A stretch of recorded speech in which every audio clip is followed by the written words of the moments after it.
for Boring Protocol whatsoever. TC will match Boring Protocol's 4 points without losing a single player. And the angles. You see the other duo went up to the high ground and they would have completely had B-Town pincered in. But H2A stepping up to help out a little bit. J7 nading J-Way? Or, I don't know. Oh, he was trying to, oh, hold on. Hold that die. But now they're on the edge of this zone. Oh, you can see it's taking the blue, and Gaja will be able to spot one out. Oh, now it's a 2v1. No, a 1v1. No way. That's going to be a finish off. Down on towards low ground on the grass. The prone comes in, but the Chosen, they have absolutely no fear.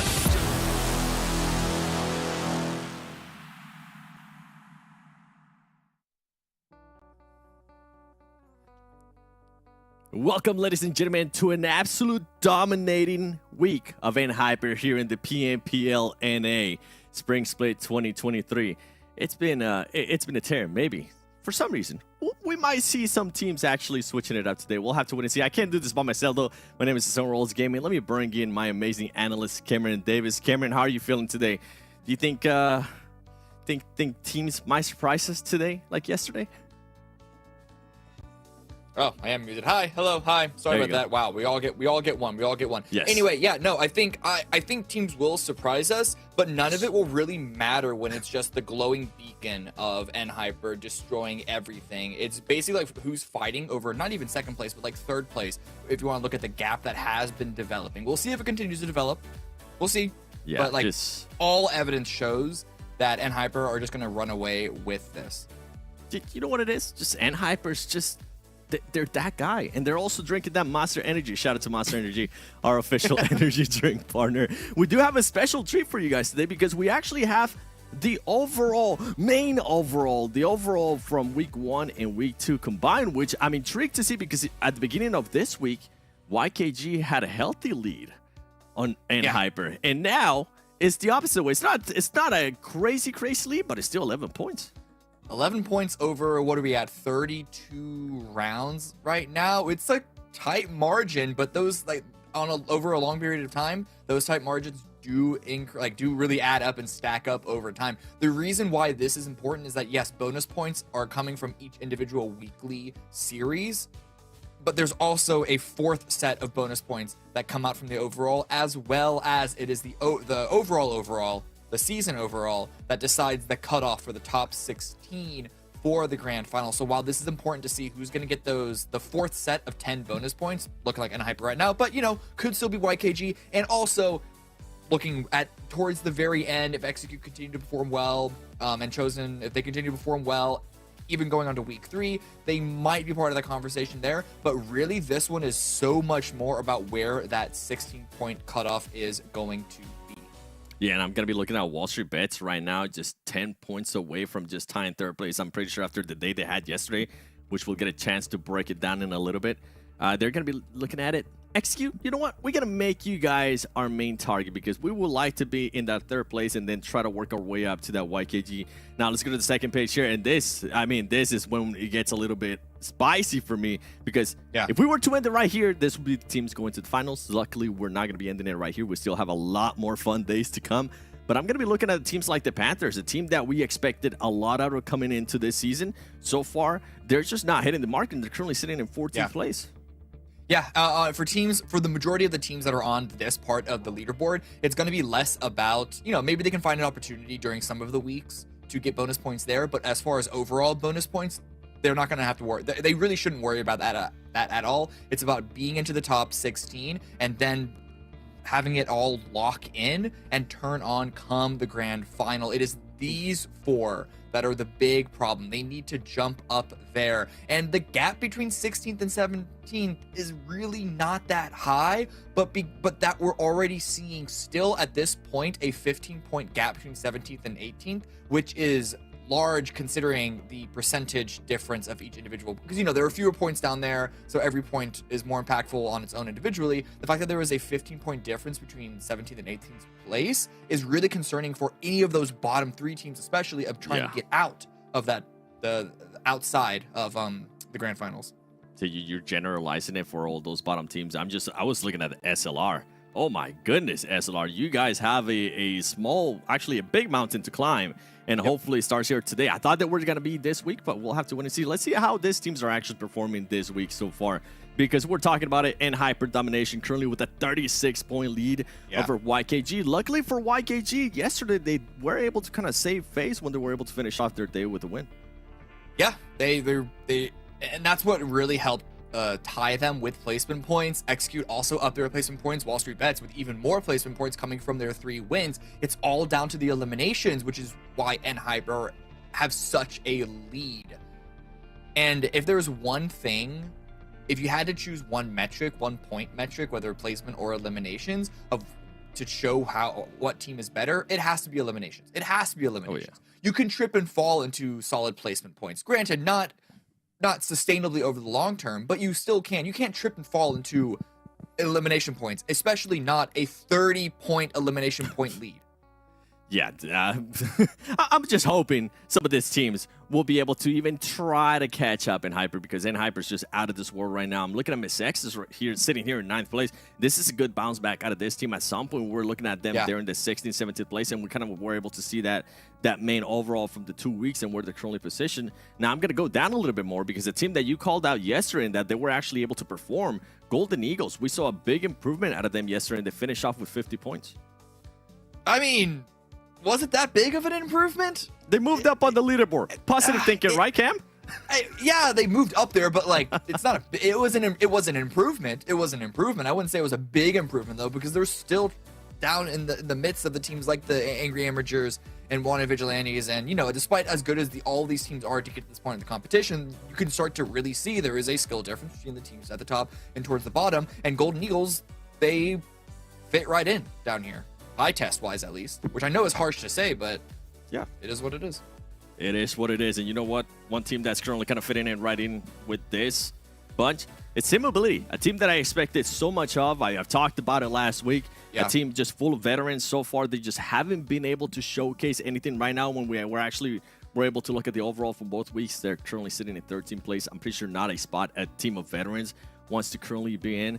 But we'll have to wait and see. I mean, we still have 2 days. We still have week 3. We'll see how these teams are going to be able to progress and able to just evolve throughout the next week.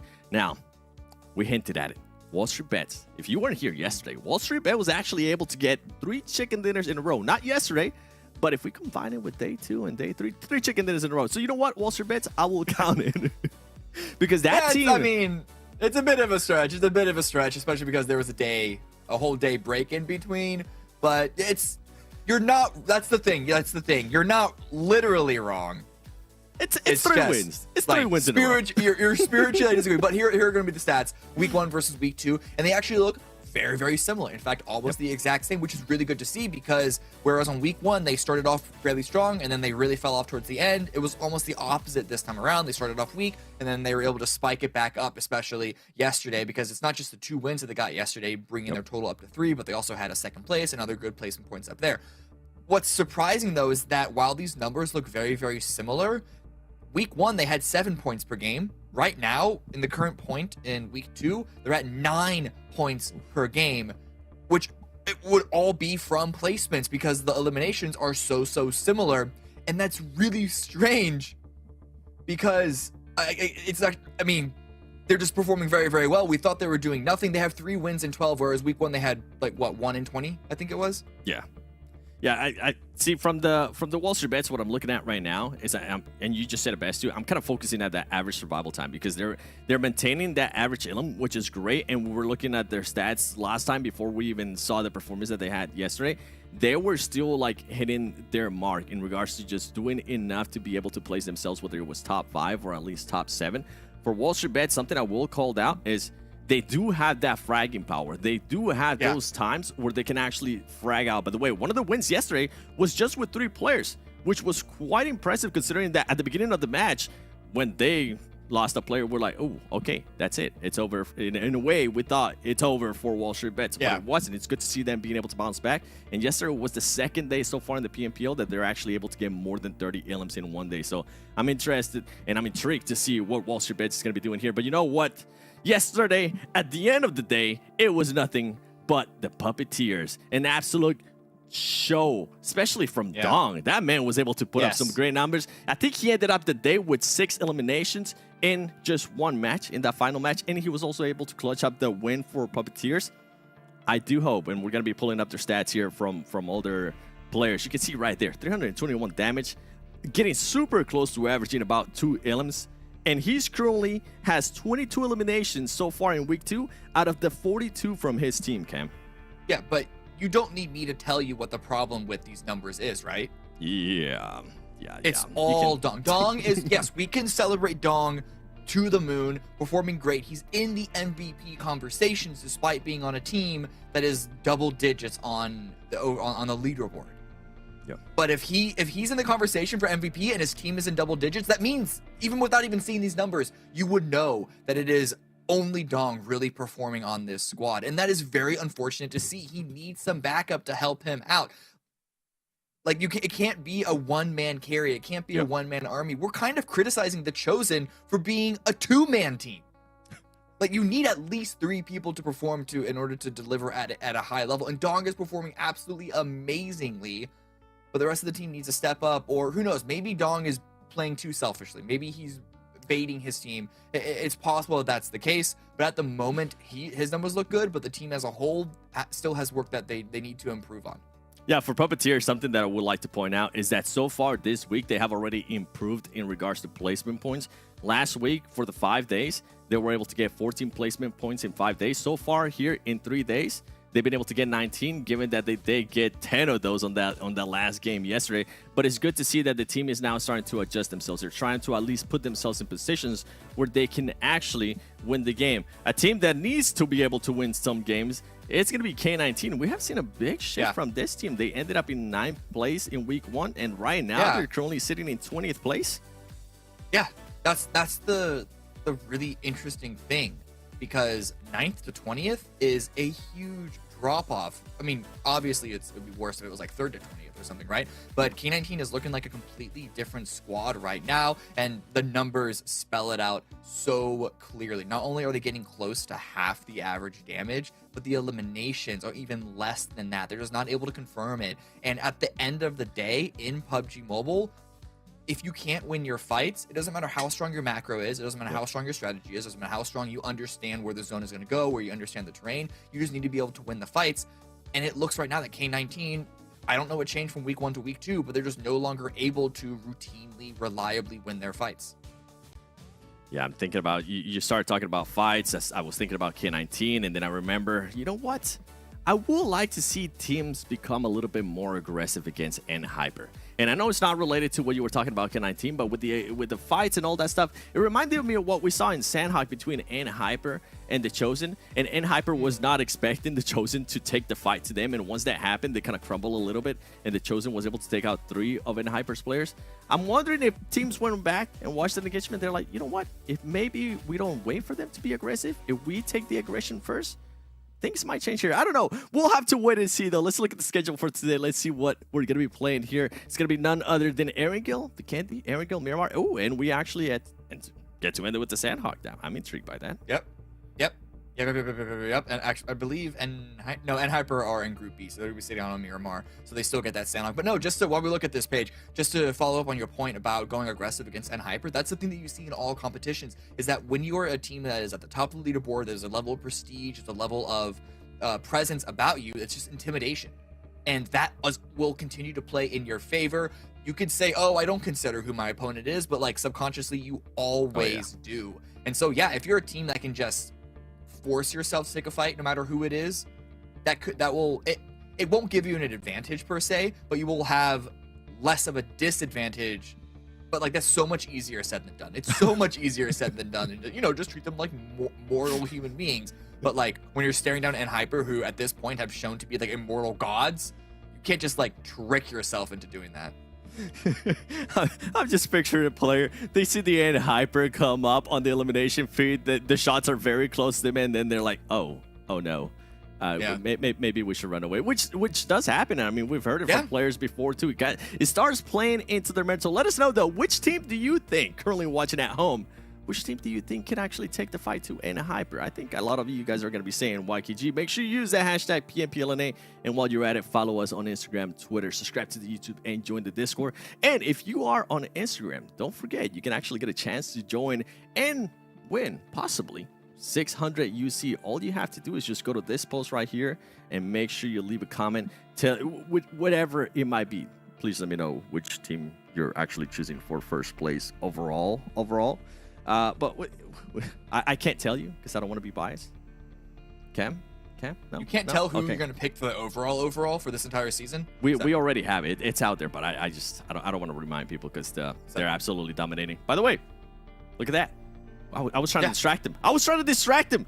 Is that 10,000? No, it's 600. Oh, it's only they got me. It's only 600. I thought it was gonna be. I thought it was gonna be 10,000. All right, nonetheless.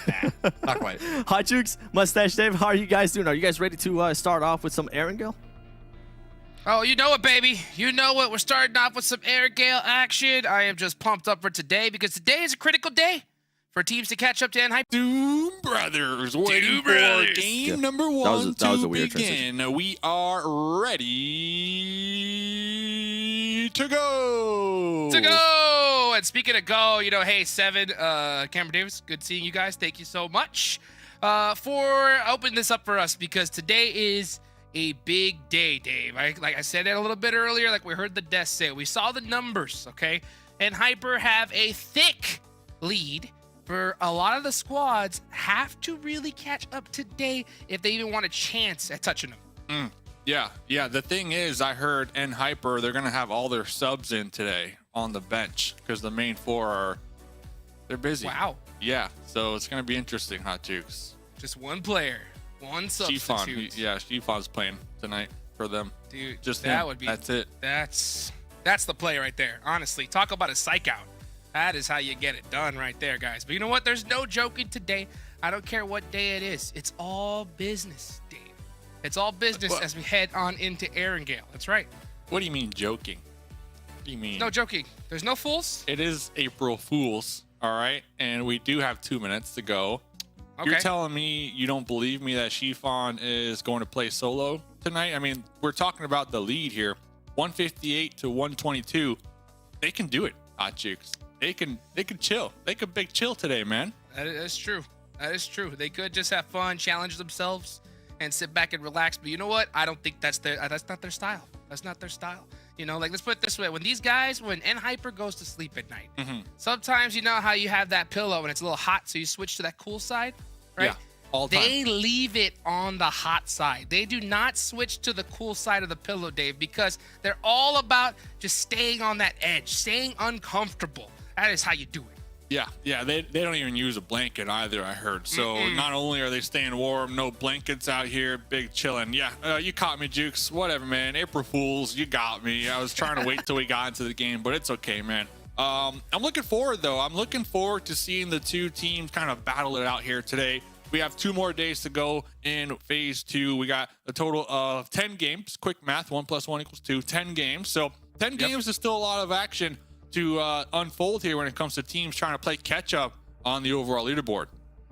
Yeah, 100%. You know, we're starting off at Erangel. Execute's going to be playing there. I want to see if they do that vehicle rotation camp strategy, right? Like I want to see them loot early, set up a trap, and catch some squads on a rotate. We saw them do it once before. I haven't seen them do it yet, but they're playing in this first Erangel, so that's something I got my eyes on. What about you? Yeah, no, I mean, just kind of tacking on to execute point, like comparing them from phase 1 to phase 2, which was week 1 to week 2 here. Remember, they added Tensa onto the team. They're already doing a lot better on the overall. I believe they finished 7th place last week. Now they're currently sitting at that 3rd place spot. So this team already performing a lot better here with the addition of Tensa and all their experience. So with that experience coming into factor, I can definitely see them setting up for these early game vehicle rotates that I know you want to see here.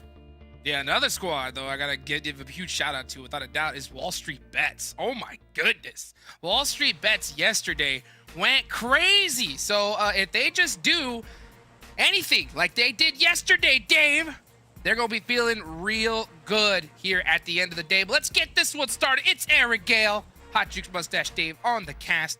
Let's get it started. Talking about feeling good, game number 1 here on this beautiful Saturday evening.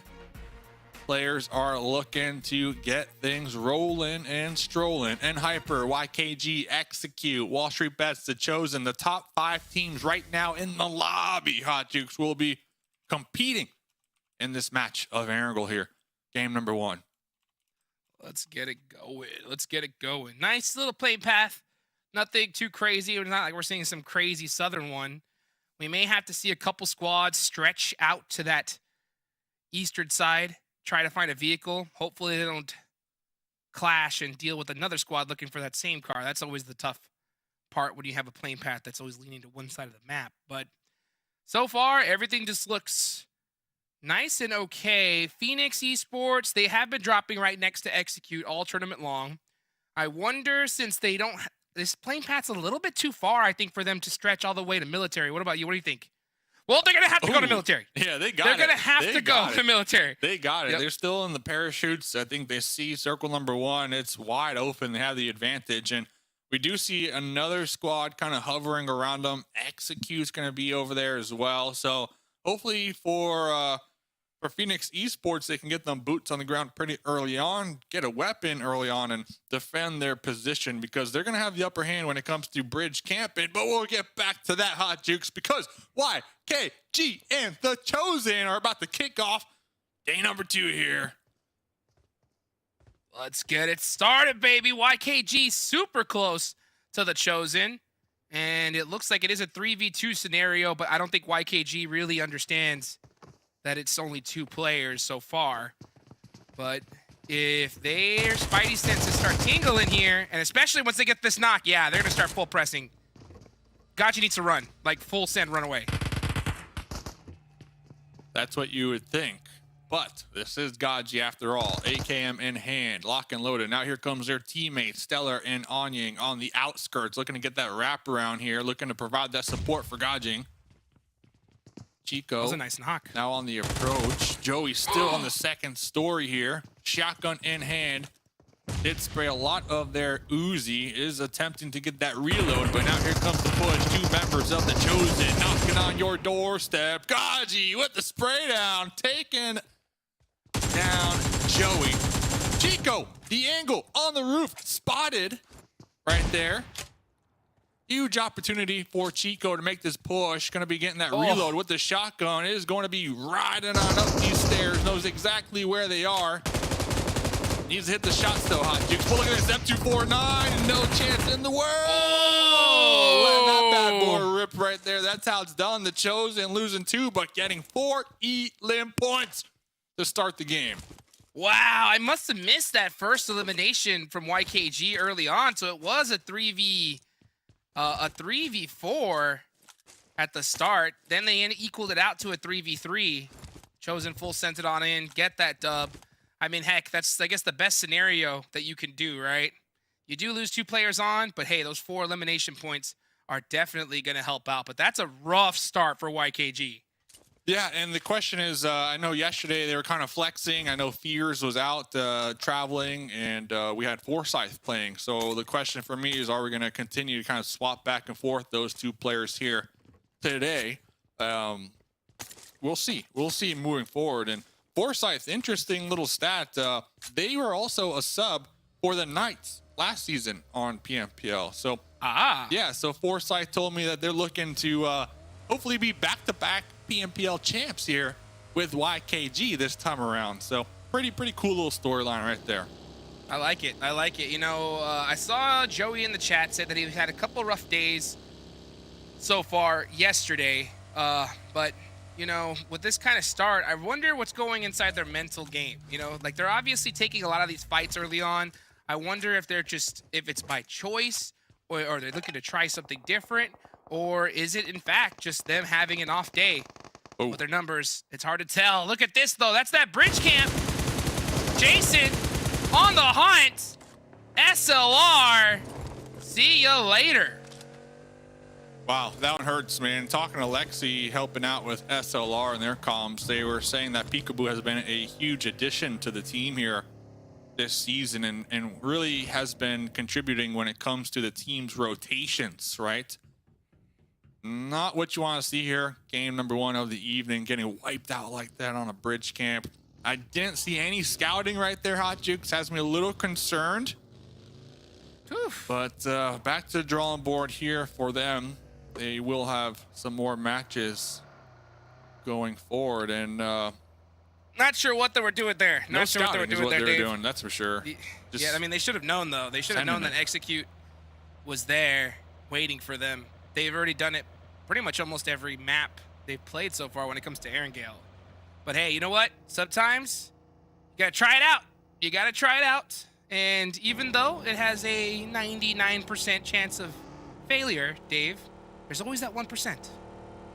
Can they continue to afford that 1% though? Week 1, they were dead last, Hot Jukes. Right now on the overalls, they're in 18th, right? So with not many weeks, this is the midway week before finals. Like with not many more weeks, not many more games to go when it comes to being a bottom place team, that 1% is not a good look. So hopefully they can clutch something out, because their team fights aren't that bad. Like we see them in team fights, Peekaboo being that clutch player, the highlight player from the squad, always making those entry-level frags happen so that their squad mates can make that push and try to get that collapse and the wipe.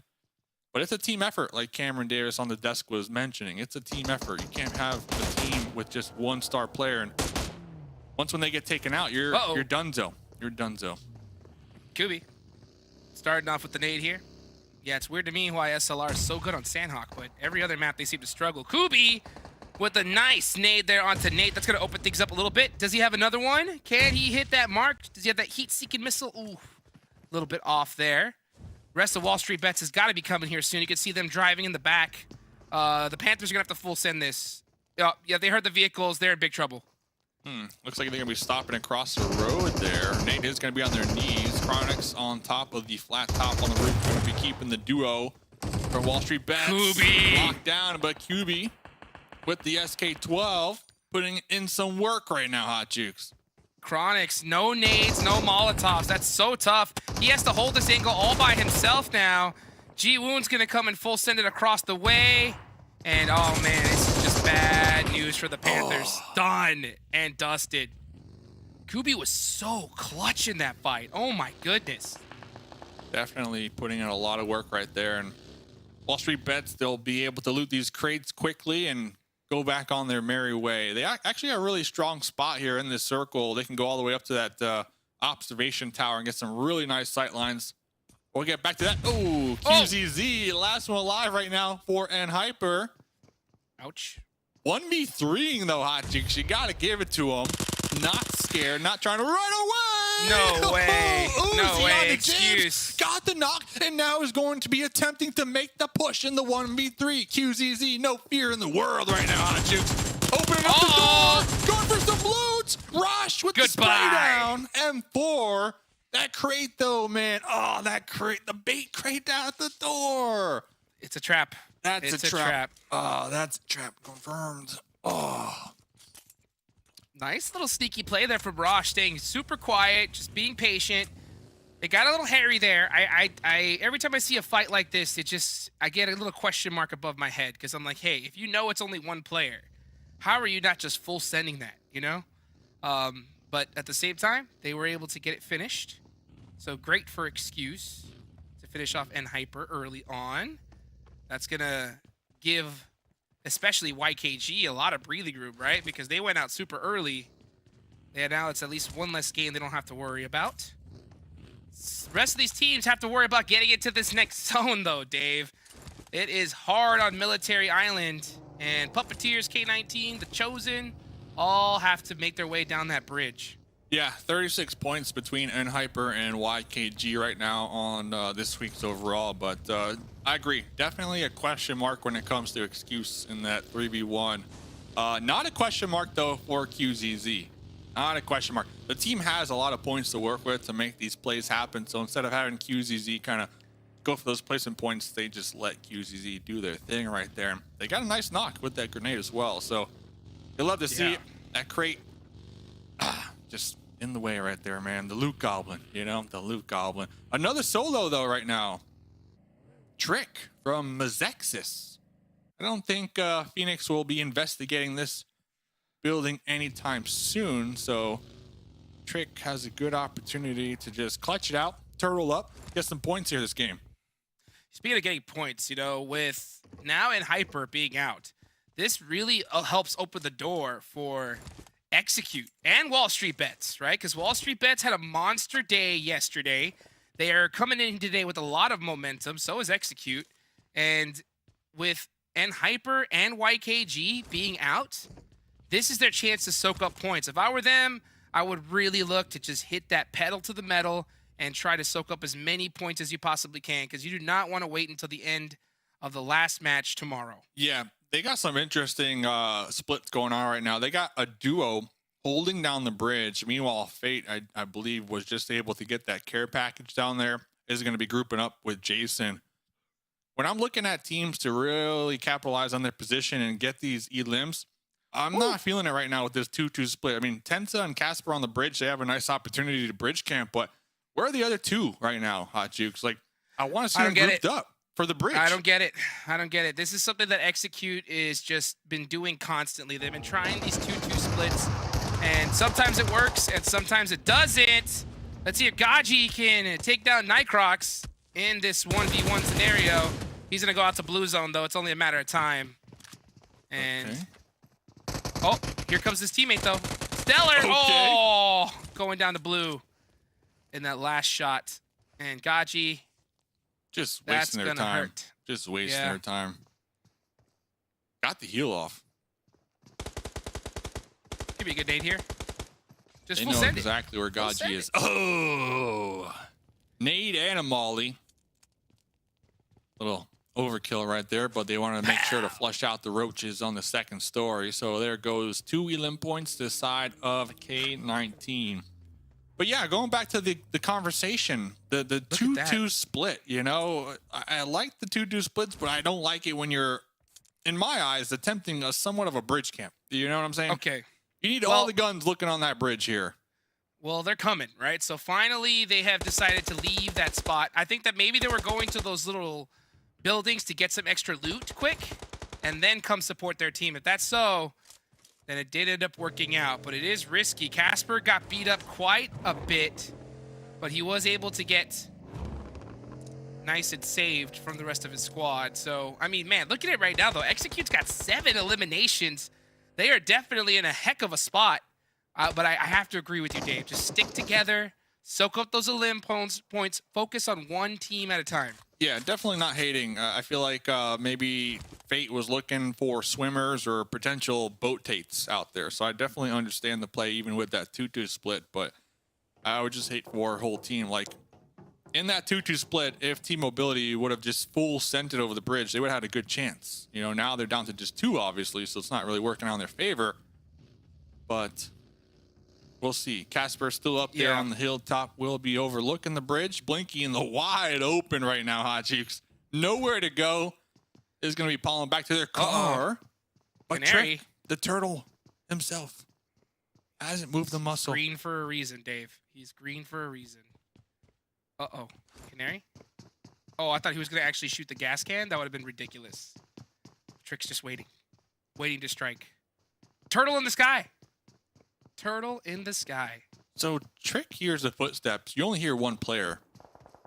There's part of me that almost would have liked to have seen Trick take the shots and get the quick confirm. In my I don't bones. think so. You don't Well, think so? Now, maybe. I mean, the reason why is because if that zone came onto him, Big Phoenix would have definitely assumed that there was nobody up there, right? But now with the zone off, now it's time to have to move and find a different way into this next circle. So that elimination point could have definitely helped out. But this zone is going all the way down here. Execute is up top, dealing with skills of mind, and it looks like they're dealing with them very well.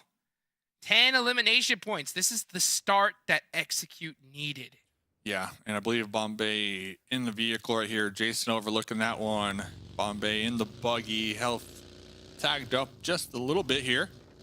See Jason's little triangle on that mini map in the top right-hand corner, looking right at Bombay, taking some shots, trying to pop that back tire. Looks like Bombay is going to be safe for the time being. Bombay looking out for the squad. Final one up. Next zone is popping. All right, let's see what Puppeteers is going to do in this situation. They have to cross this minefield, but they really don't, to be honest with you. They could try and just rotate all across the side of the circle. They have plenty of room to do so. Blinky. This is a tough one to even push. Like, what are you going to do if you're Faye here? Just hold this spot? It's really risky. Yeah, Faye is right there on the zone, though, on the east side, so might be able to potentially gatekeep a couple teams. Dong is still out there as well in a 1v1 against Legend from K19. K19 are so separated right now. Yeah, here's the rest of Phoenix. I was wondering, I was like, where's the rest of Phoenix at to help come and finish this player off? Little Ricochet, you cooking this one long, man. Letting that one cook for a hot minute. Was worth it, though. Take it to the bank. Take every single point that you can. That's K19 eliminated. Still 11 squads remaining here in this zone. Plenty of cover all throughout this. This is a great endgame finish. It's going to be really awesome to watch. Phoenix is going to go ahead and take these tankards right here. Hold it down. Use that broken wall as cover and that vehicle. Oh, nice there. Shooting out the tires to make sure that they can't shoot underneath the vehicle. Nice heads up play. Trick is still alive, too. Ah, Trick spotted it. Oh, no. Trick not spotted. Was able to take a quick surprise attack onto one of the Phoenix Esports members, but then quickly returned on because Phoenix, they're working together as a unit. They're moving as two in the back line. So Trick attempting to get a point before getting taken out right there. Gotta give him those flowers for trying. That's right. Was taken out though. So going back to our original question, would it have been worth earlier on, Jukes? I have to say yes. Yeah, it would have been worth it. I mean, that's just one of those plays you have to just you just have to decide, right? Do I wait? Do I go? With that zone shifting off, yeah, going for that point would have definitely been the play. Hindsight is 2020 though. Exactly. Where is this zone gonna go? Is it going to bless, execute, and go all the way down to the south? Fate is doing a split, another 2-2 split. And now they have to watch out. This is the worst case scenario. If BOPE full sends it onto Fate and Tensa, this is going to be just terrible for execute. Yeah, we're getting towards the late game right now, and they're still attempting this 2-2 split. It's been working when it comes to their points here so far, but like you said, now as zones continue to shrink, the chances of a whole team crashing on a duo becomes even greater. I want to give props real quick to WALLSTREETBETS. WALLSTREETBETS, they have been a team that we talk about the crystal ball.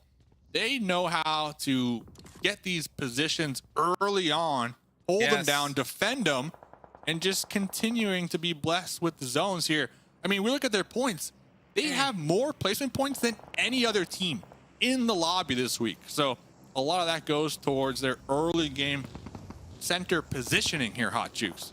Yeah, they need to just start getting it super aggressive. Like, they should be just homing beacons, shooting anything that even moves.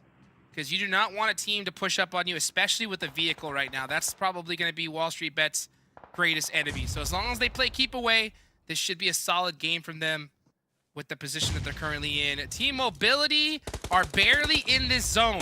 They got to focus on that back line and take down Phoenix. They shouldn't even be looking inside the circle at this point. Ursa trying to get this pick up. Will be able to do so. Rushy is in a vehicle, though, attempting to make the push, trying to get within grenade range. Yep, right there on the wall. Has a molly, though. Would have loved to have seen that molly toss, but will be opting to get this heal right now. They need to be cautious because execute. Nice shots. They're still pretty healthy right ahead of them.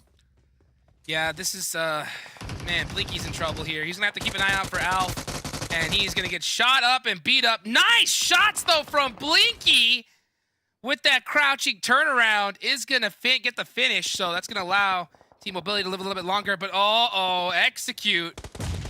now getting beat up by wanted vigilantes. Casper got caught on that off angle. Yeah, that's going to be wanted vigilantes. You got Fishy on the high ground right there. And it looks like Fate trying to retreat right now. Full on retreat mode. My goodness. Is able to get a little sweet spot for the time being. But BOPE downtown, depending on their scopes, might have vision on this. So right now, Fate and Tensa are in the play zone. But it's only a matter of time until the 4-man team from wanted vigilantes opts to make that push downhill and get some additional points right here with their advantage. You know, this is what's so frustrating when I see execute is, you know, you have a decision to make. Do we 2-2 split? Do we 1-3? Or do we just stick together as a squad? And, you know, you have to decide which one is going to work best. And there is an answer. But at the same time, I just feel like they just keep missing that mark. Splitting up when they don't need to. Losing 2 players because they get overwhelmed numbers-wise. And instead of it being a possible 20-point chicken dinner, now we don't know. Now we don't know. Look who else is doing pretty awesome this game. Puppeteers, dude. 6 elims. Dong is Let's down, go. though. Dong was getting involved with team mobility. Another team trying to execute the 2-2 split here, Jukes. But we've seen Dong yesterday. Man, the massive plays, right? Being able to pop off. But this 2-2 split, kind of similar to execute, not working out. They did lose 2. I see Fang trying to group up, trying to get that support, trying to get those revives. But I agree with you, man. These 2-2 splits late game are questionable. Well, with Puppeteers, it's hard, right? Because I don't think they had another vehicle, so they were forced to 2-2 split. They didn't have a choice in that scenario. But they did use one of that vehicles that they had pushed up with to go back, get the res, leaving Faye up front.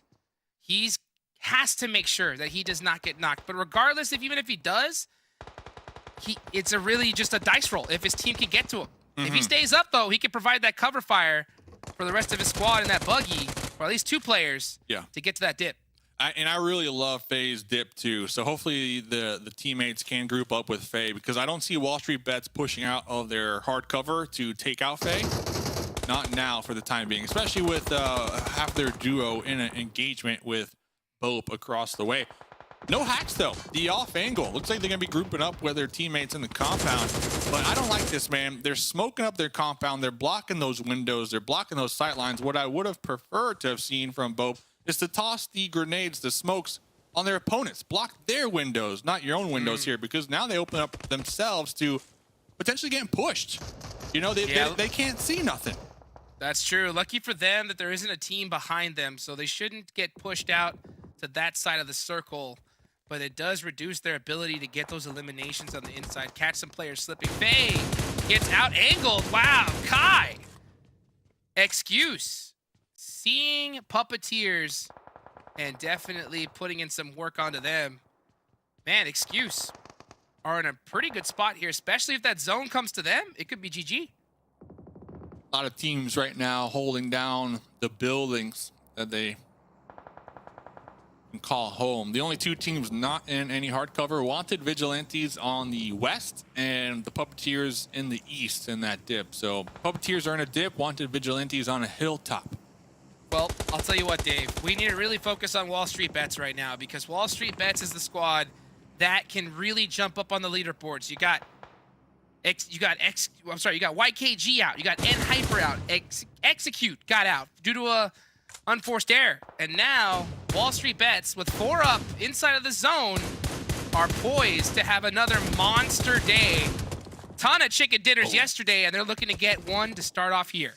Straight up peeking that window, trying to pop those tires, forced to pull back into cover, get that heel off. I believe a tire was able to get popped onto Zad, but Fishy was able to push up just a little closer on that little baby hill, right on the opposite side of where D was taking the shots just moments ago. D was a highlight player last night. D was popping off. I'm curious to see if D can kind of continue on with that momentum here tonight, Hot Jukes.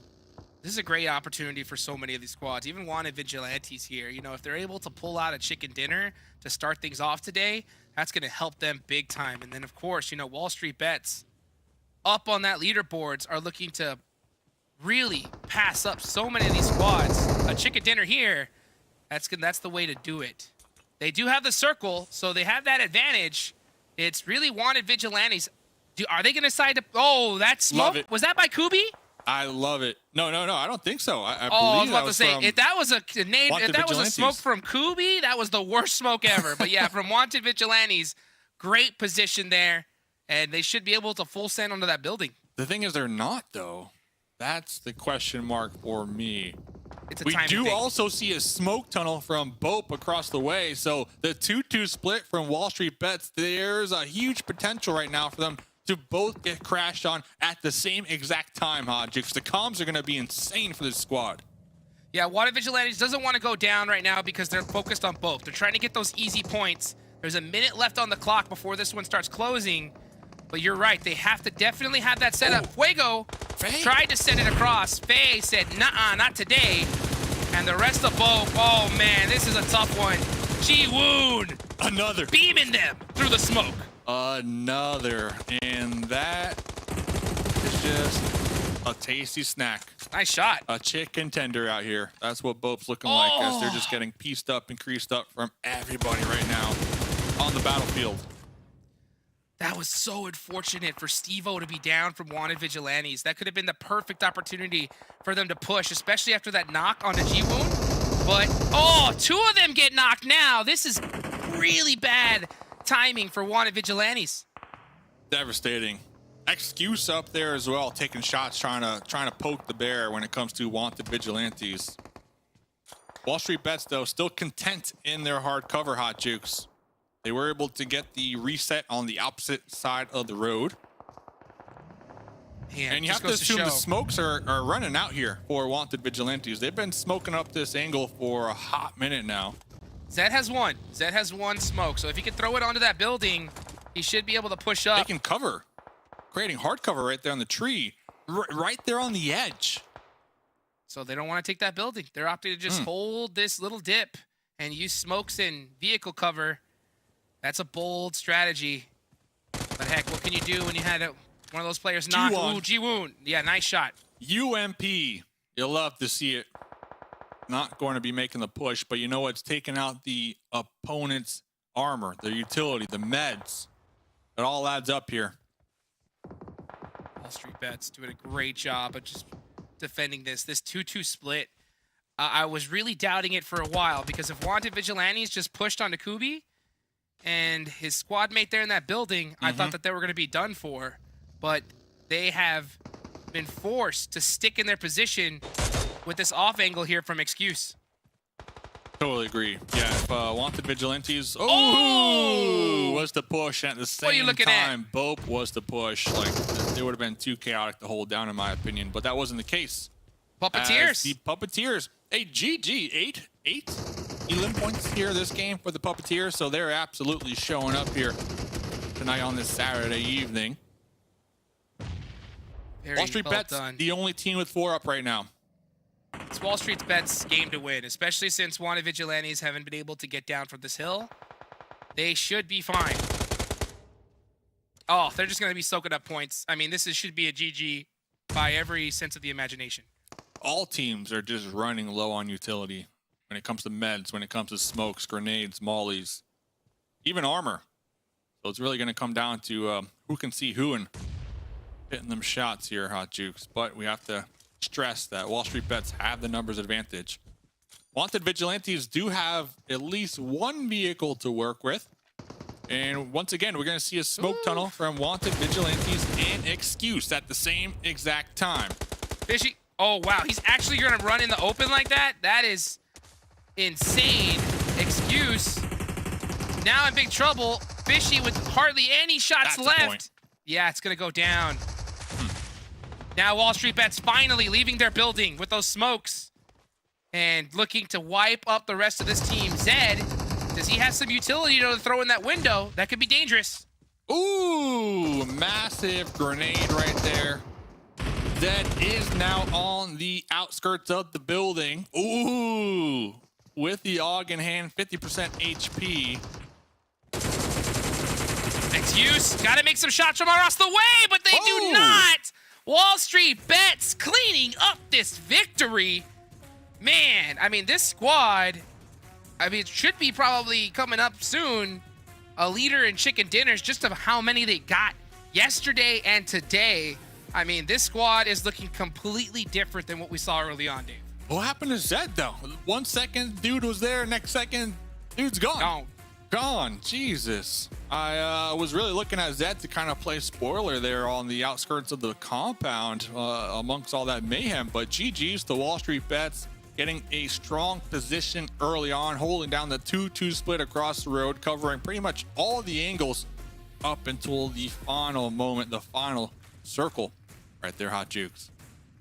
Wow, I mean, just an absolute insane finish. Jason from Execute end up getting the most eliminations. That's probably the one that really hurts my heart there, is because I think if Execute just stuck together and just really stuck to the basics, you know, and just held that zone as a squad, I think that they could have won this game with like 20 eliminations. But, you know, they decided to go for that 2-2 split. They got overwhelmed on one side, and, you know, it happened once again. They should still be feeling pretty good, though, pretty confident with their gun skills here moving into the later half of the evening. You know, it's always good to be able to hit them shots and win your 1v1s, of course. But yeah, the bigger picture, you want the chicken just to get that additional boost on the overall leaderboard. Especially one of the main stories tonight is how close they are of overtaking YKG. They might have this game, actually, but now they want to also, you know, further that gap into that second place position. Well, let's see if they did, guys. We'll be right back right after this break.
Wall Street Bets were like, okay, YKG, you're out, and Hyper, you're out as well. XG, all right, it's time for us to step up. And they were able to do just that. Being able to get another chicken dinners, as we heard Haji say, Cam, now they are leading in chicken dinners when it comes to week 2. Yeah, they're leading in week 2, and they are 1 away from tying YKG's number of wins from week 1. And with, oh my god, my math should be so much better than this. With 7 more rounds available for them, they could easily get 2 and just like set a new record for chicken dinners in a week. And considering they started this week pretty poorly, that's a really good recovery. I'm all for it, all right? If they want to go for another 3 in a row, wink, wink, I'm still going to count it. Please show us the match ranking because I'll definitely count that 3 in a row. WALLSTREETBETS, 21 points. That is great. Excuse one of Vigilantes. These teams were able to put up great points. And you know what? I'm going to skip PUPPETEER because we got a chance to talk about them in a little bit. Execute, even though they just got 2 placement points, I feel like that team was just so much more aggressive, and you can see it in their eliminations. Yeah, so what makes the top 3, what they all have in common, is that they very early on were able to rotate into a strong position in those buildings on that western road just west of military base. Execute had to fight in through multiple different teams, as you can see through their elimination points. Not as many placements because of that. They eventually got taken out because, I mean, military base finishes are so very weird to play around. You really can't fault them for that too much. Just in the same way that you can't really fault the teams down here too much of just failing to rotate through, going past those bridges, especially with all the camps that we saw. It's brutal. It's brutal. Yeah, but then I'm going to be looking at YKG. We thought, I mean, even the casters thought that we're going to be able to win that fight against the Chosen. They were telling Gaji to run away. Gaji didn't run away. Gaji ran straight to that fight, and then we're actually able to take it to YKG. So we're talking about aggressive teams. Well, we got an aggressive team and another aggressive team that I'm finally starting to get a little bit hyped about again. It's going to be PUPPETEERs, because this team, we were talking about them at the beginning of the show, and guess what? It's not just the Dong show. Other players are starting to step it up. This is absolutely great. Dong's not even leading in damage. He's tied for elimination leads. This is looking like a full team. This one is, these numbers are really, really great. I will be so disappointed if this is a one-off fluke. No. If this is the way that PUPPETEERs can all play this entire day, I'm with you, Seven. I will be incredibly excited if this is the case. We're going to be dancing. We're going to be happy. Hopefully, we're going to be seeing more highlights out of them. And what was impressive, too, I mean, it's not even the eliminations. I was just happy to see them being able to fight for at least some placement points, for them to be able to get 4 placement points out of that last one, which has been a big question mark, right? I feel like that right there, I know we can get it, they can get eliminations, but the fact that they are now starting to put themselves into position for the end game, that's going to be a big turning point for this team, because we know they can get those frags. Yeah, and their placement points didn't come from just sitting in a compound. It came from fighting that eastern side, fighting through the swamps of military base, which, like, you're surrounded by so many different enemies. It looks like World War II, and it feels like World War II. And well, I guess the trenches were World War I. Whatever, one of those old things that happened like years and years ago that Zoomers don't know what I'm talking about. But like that is a situation that you can easily just like fold to the pressure. Maybe in classic PUPPETEER's way, pick up a couple of eliminations and just fail to like take it to the finish line. But they push through that situation to get to that point for the 4th place finish. Yeah, PUPPETEERs, whatever you did that last match, try to mimic it in the next one when you do end up playing. We're not expecting 8 eliminations, but I would love to continue to see those placement points. I'm expecting 8. You are? Okay, I was gonna go back to their quota on 4, but you know what? A team that did actually step out of their quota was Execute. I was talking about how they're being a little bit more aggressive. I actually want to look at the player stats for this week, because we have seen a completely different Execute with the addition of Tensa. The team has played a little bit more passive. They have been able to put themselves in those positions to actually win the games, or at least fight for top 4 situations. And look at the player stats so far here. I mean, Tensa currently not insane with the player stats, not insane with the damage or elims. But I feel like the other stuff that he's doing for the team is working out great, and it's allowing everybody else to just kind of play their game and be able to get a lot of damage and a good amount of elims. Yeah, and even just focusing on Tensa for a little bit, his numbers, I'm pretty sure, just stats-wise, are going up. But even beyond that, you can just see in the way that Execute have been playing and how Tensa has been playing that he is getting more involved and he is getting more active, which makes me think that maybe perhaps part of his personal struggle had to do with slotting into the team, as it were. And it's looking like if it's not there already, it might just be like maybe a round or 2 more, and it'll feel like a team that have been together for quite a while. Yeah, I also like that it wasn't Fate, the one that was leading in regards to damage or elims. It was also Casper and Jason were being able to put up some great stuff. Love to see that out of them now. I do want to see which map we're going to be playing next, because if I'm not mistaken, it's this man's favorite map. And yes, it is. It is going to be Vikendi. Group D is going to be sitting out, which means we won't get a chance to see the team that we were just talking about in Execute. MEZEXIS is also going to be sitting out, the Panthers, BOPE Esports. But we do get a chance to see Golden Eagles. Maybe, hopefully, this next match, Golden Eagles will continue on the trend of improving just a little bit, as you put it. I was like, big improvement. You're like, no, just a small improvement. It's a small, and yeah, all those teams from Group E have progress that they're going to want to be making. So it'll be good to see if they can, they warm themselves up, they watched that first match, and now they're ready to play. Yeah, well, for everybody currently watching at home, please let us know. Who do you think is going to be doing good? Is Golden Eagles going to be doing great? Make sure you use that hashtag PMPL NA. And while you're at it, go to that Instagram, take some pictures, let us know who you're rooting for. Tag us, use the hashtag Mustache Dave, Hot Jukes. Who's going to be winning this next match? It's not for points, by the way, boys. Not for points. Who's going to be winning this next match? I think YKG is going to come out hot here, Dave. Even though we're going into the icy tundra, I think that YKG, after a bad match, Joey, I don't think he's going to let that slide, Dave. I think he's going to come out hot. What about you? Angry Amateurs, man. We saw them on Miramar yesterday. This is their first map of the evening. Angry Amateurs are looking to come out here swinging, Hot Jukes. They had your trust last night. They cast their trust. They're going to be getting my trust here this game, the first game for them here this evening, because this team, man, remember yesterday, Skur, the IGL, was telling me, get that UC code giveaway. That's what Skur was telling me. Make sure you type in that code, get the 600 UC. Skur said so themselves, but they were also telling me that they're planning on getting back to the basics, and I believe that's kind of what we saw from them last night. Back to the basics. Yeah, they were pinched down by, what was it, the Chosen and I think the Golden Eagles. Two teams had them dead to rights, but they somehow managed to survive and make it out of the struggles on that Miramar map and ended up, I believe, placing like top 2 that game. So hopefully they can kind of steamroll with that momentum that they found last night, and they should be feeling pretty confident here today here, in my opinion. Hot Jukes? I'm looking forward to it. I want to see it. I think it's definitely a big chance coming into match number 1. Like you said, when it came to Angry Amateurs, I believed in them yesterday. Last match. I thought they were going to have it. But you know what? They just couldn't handle Dong.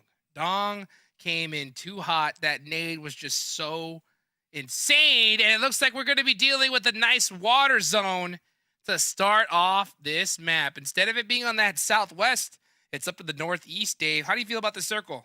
I'm feeling good, man. I'm feeling good because you know what? It's going to give Angry Amateurs an opportunity to really showcase their... what? What was that? So what are they showcasing? Showcasing their grenade skills. Got it. Got it. Yeah. Okay. You got to show off those grenade skills whenever you get a chance. That is for sure. And you know what? The most impressive grenade skill one could really showcase is thy grenade themselves. Yeah. Thou shall grenade themselves. You know, we see enemy grenades all the time, Jukes. What we don't see are self grenades often. So, you know what I'm saying? It's impressive. Maybe Angry Amateurs is looking to challenge themselves. You know, they're saying, you know what? As a 4-man squad, we started getting hot towards the end. Maybe Shaksa take the game off. You know what I'm saying? Yeah, like you got this. Take the game off. You we're gonna got go this. as we're gonna go as a trio, baby. Skills of mind, no sweat. Shouldn't be a problem. Panther, it's got that DBS. No vest, no helmet, but a dream. 1v2. Pre-fire. Oh my gosh, that pre-fire hurt. Where's the team? Team has to pre-fire that window for him. Nope. Oh, there it is. A little late. A little late. A little late. But still showing up. But it's too late, to be honest. Skur needs to either jump out and commit, or they need to give up and run. Just commit. We'll send it. Well, if you can recall. Oh! Skur! Good grenade right there to try to turn the tides, but they're not going to be able to get the confirm right there just because those angles are not available with their current compound position. They're just pretty much buying some time. They're pretty much just waiting for skills of mine to push them as 4 here and hoping that they can come out on top with their close quarter combat skills right now. Hot Jukes is the duo. That was almost a sick nade. Supra with a nice shot onto Jay. That is going to beat up Skills of Mind a little bit more. Angry Amateurs, honestly, is just hoping that Skills of Mind makes a mistake and they're able to make a crazy clutch. Especially with Skur just holding the building right now.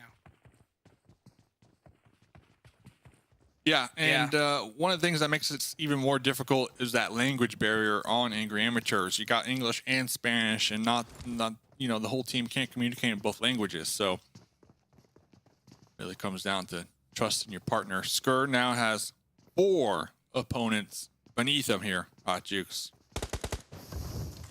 Let's see what Skur can do. I guarantee you he's screaming to his teammate right now, saying, "Help me out, brother! Ayúdame!" Supra all by his lonesome to the lobby. You know, this is what I was talking about though. Like, Angry Amateurs, like, those knocks are cool. They're great, right? How do you capitalize off of it? You know, if you're just gonna get those knocks and just let them reset, then it's almost like, what's the point? At a certain time, you have to realize, yeah, we're 4v2. We have a knock. We're in a 2v3 situation. Let's just get out there and try to make something happen and capitalize. Because if we just let them reset over and over and over again, they're going to get us down eventually. The thing is, how do you accomplish that with the language barrier on the team? I guess pings, just ping it. And I guess if Ping one of your in-game teammates are chat. just vaulting out the window, full sending it, that's the cue to follow them. That's what it comes down to. I agree with you. Even with the language barrier, it's just following the movements, you know, the body language. You see that your teammate got a knock. You see them attempting to make the push. It's time for you to also make the push. You know, just go all in. Even if your team comms aren't on point, you can see what your teammate's doing. You know, you can see that they're trying to take the fight. So there's no sense of like, hey, you take the fight, I'm going to wait back here and see what happens type of deal. And that's kind of what we've been seeing from the Angry Amateurs here in this tournament. I mean, I'll say this, though. I'm going to keep it real. Like, this is the PUBG Mobile Pro League, okay? This isn't PMCO. This is the big boy of the show, right? So if you're having those communication issues, someone's got to either do their homework, right, and start learning that language, or you get rid of that player and you get a squad that you can communicate with. Like, to be honest with you, like, communication is the most important thing in this game. And if you can't even communicate, hey, come help me out, what are you doing here? You know what I'm saying? Like, there's just no point. You're just doing it for fun. And I get that, right? But I would rather a slot here in NA go to a team that's really looking to be the best in the world. Yeah, I believe it's 2-2 when it comes to the language differences. So if with that in mind, maybe even just play the 2-2 splits all the time. You know, you have your 2 English players doing their thing, It's not your gonna 2 work. Spanish players doing their thing. And I mean, it's no. gonna work better than what's going on now, though. Am I wrong? Yeah, I mean, but what's the point? I mean, let's see right now. It's Ji-Woon. I'll get it in a second. Ji-Woon gets knocked there. Exotic on that off angle from WALLSTREETBETS. Hurting. Is he gonna go ahead? No, he's gonna take off. He's gonna take off in this situation. Like, I get it, but the thing is that you have to understand what you're going against. Even here at this stage.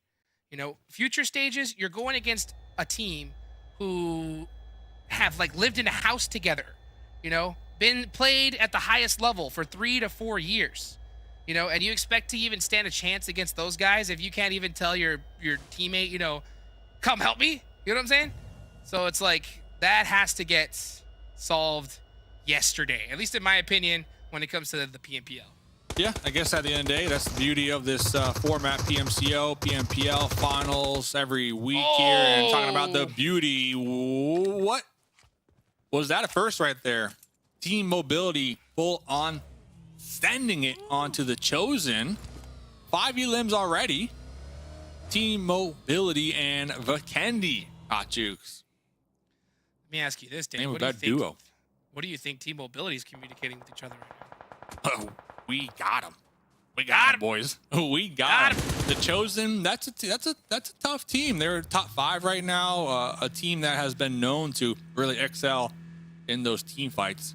So I think that is 100% a confidence booster. Yeah, we saw Team Mobility in the late game, game number 1, but I don't recall them having many elim points to go with it. So we look for confidence. We look for momentum. That's how it's done, Hot Jukes. Yes, sir, indeed. And this is Oh, how you that's- get your Zima stuck.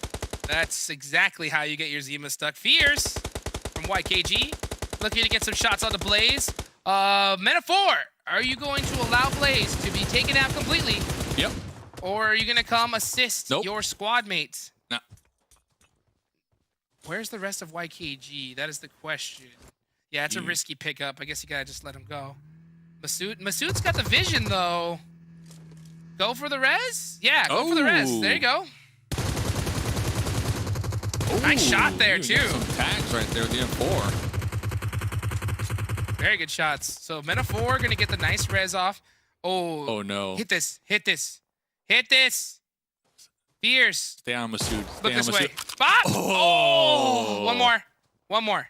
Fears knows, though. Don't look away. Don't look away. Fears knows right now. They are a target for the Metaphor. Still no support from the squad mates. I see Chico is in a vehicle going the opposite direction. Hot juke. So I have to assume Fears is trying to group up with them, but it's getting tagged up pretty well over here. From That Metaphor. bolt action shot just made Fears say, you know what? I'm not peeking this. Very smart, too. With how split up he was away from the rest of his squad. If he got knocked there, things could have definitely gone wrong. So nice heads up play. I like the fact that he played that aggressive but safe. That's important, especially early on. Safety first.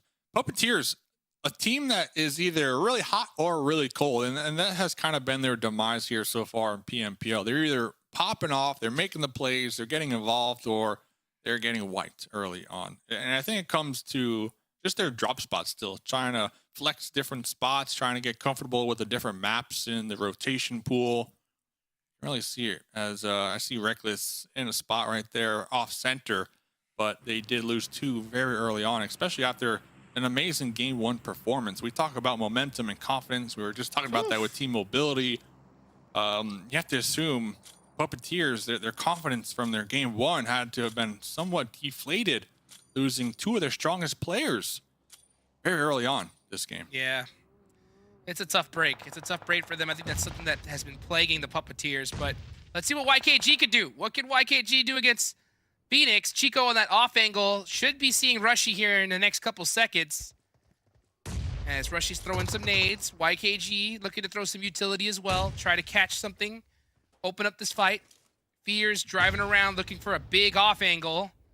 24K on the other side. Yeah. Rushy's the one that's in big trouble here. Rushy should be dead here.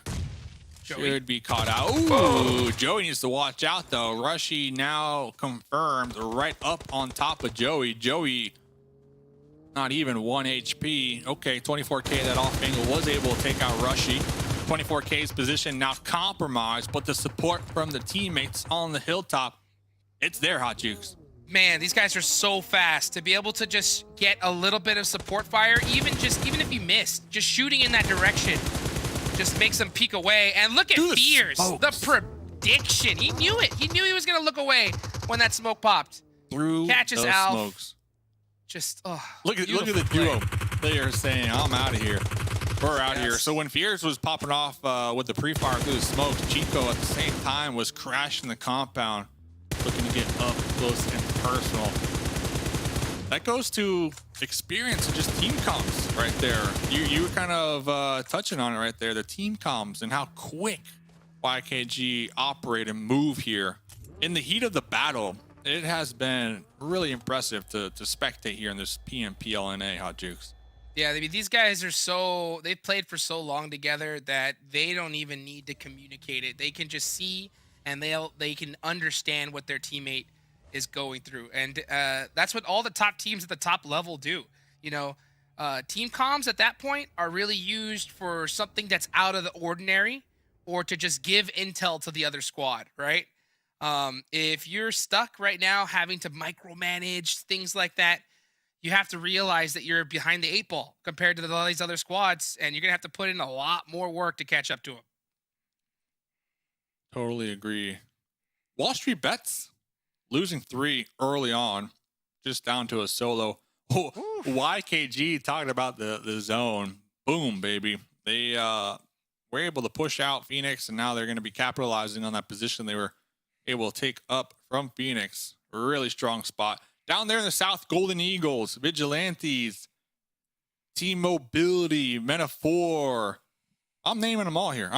Everyone's down in the south right now. And Hyper. I'm looking at N Hyper though. You know, out of all the teams who we know, we've seen can really pop off in these really stressful zone shifts, N Hyper has to be that team to really look towards to see how they maneuver when the zone like this is so cluttered, so clustered down there in the south. Yeah, they're going to have to fight quite a few squads. Skills of Mine has a great start here with 6 eliminations. They are really down in that mid-pack of the leaderboard, so who knows? This could be their game to start turning things around. But this circle with YKG dead center, you know they're going to collect some points. So if you're in Hyper, you got some work to do. Looks like N Hyper are going to be pushing the duo of Puppeteers and even a solo of Men of 4. Meanwhile, Rise looking amongst the mayhem, trying to third party. There goes that solo from Men of 4. They are going to be spotted. Taken out. Rin also trying to do some scouting. Looking ahead here, looking to leapfrog and find the optimal spot for their teammates to pull up on. Well, Call home for the time being. Skills of Mind. I was about to say, don't start blind rotating now. Just move up little by little. Oh. Nice. Beautiful leapfrog strategy here from Skills of Mind. And they are getting mighty close to wanted vigilantes. Yeah. Do they spot them out, though, here in the icy tundra? Wanted vigilantes. I mean, just look at all the positions that that squad is holding down right now. Somewhat separated. Ooh, Reckless. That's bold. Okay, Reckless. Super quick peek. That's bold.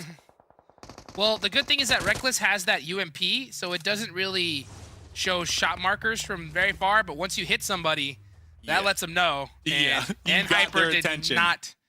That was like a mosquito being bit, and Hyper are coming with that fly swatter. And Hyper were definitely going the other direction before Reckless took those shots. I'm just pointing that out. So let's see what they can do. Faye really is going to be that surprise factor because N Hyper are going to be tunnel vision right now onto Reckless, tossing a grenade, tossing a molly, and another nade. Oh, they saw him. They saw Reckless. They're looking to take out Reckless with the utility.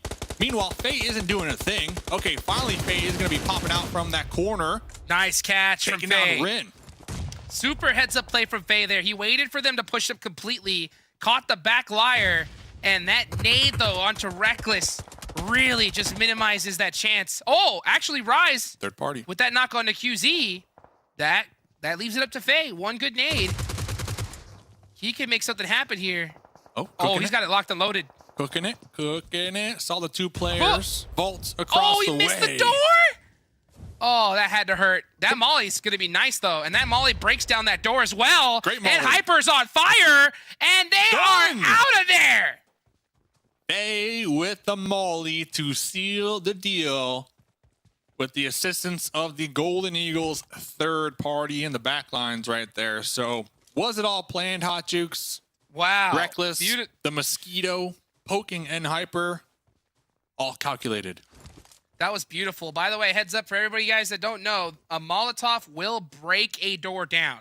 So Molotov is one of the only utilities that will break a closed door, go through it, and spread that fire. So a beautiful play there to eliminate N Hyper. They thought they were safe with that door closed, but they did not see that molly coming.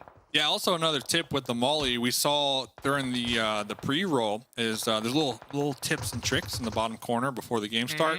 Mollies actually spread further on wooden surfaces, so that was interesting. Oh, I didn't know that. So thanks for that tip and trick on the pre-roll. I'm gonna have to go ahead and put that up to the test. Let's see what right now. Legend though is in the hot seat.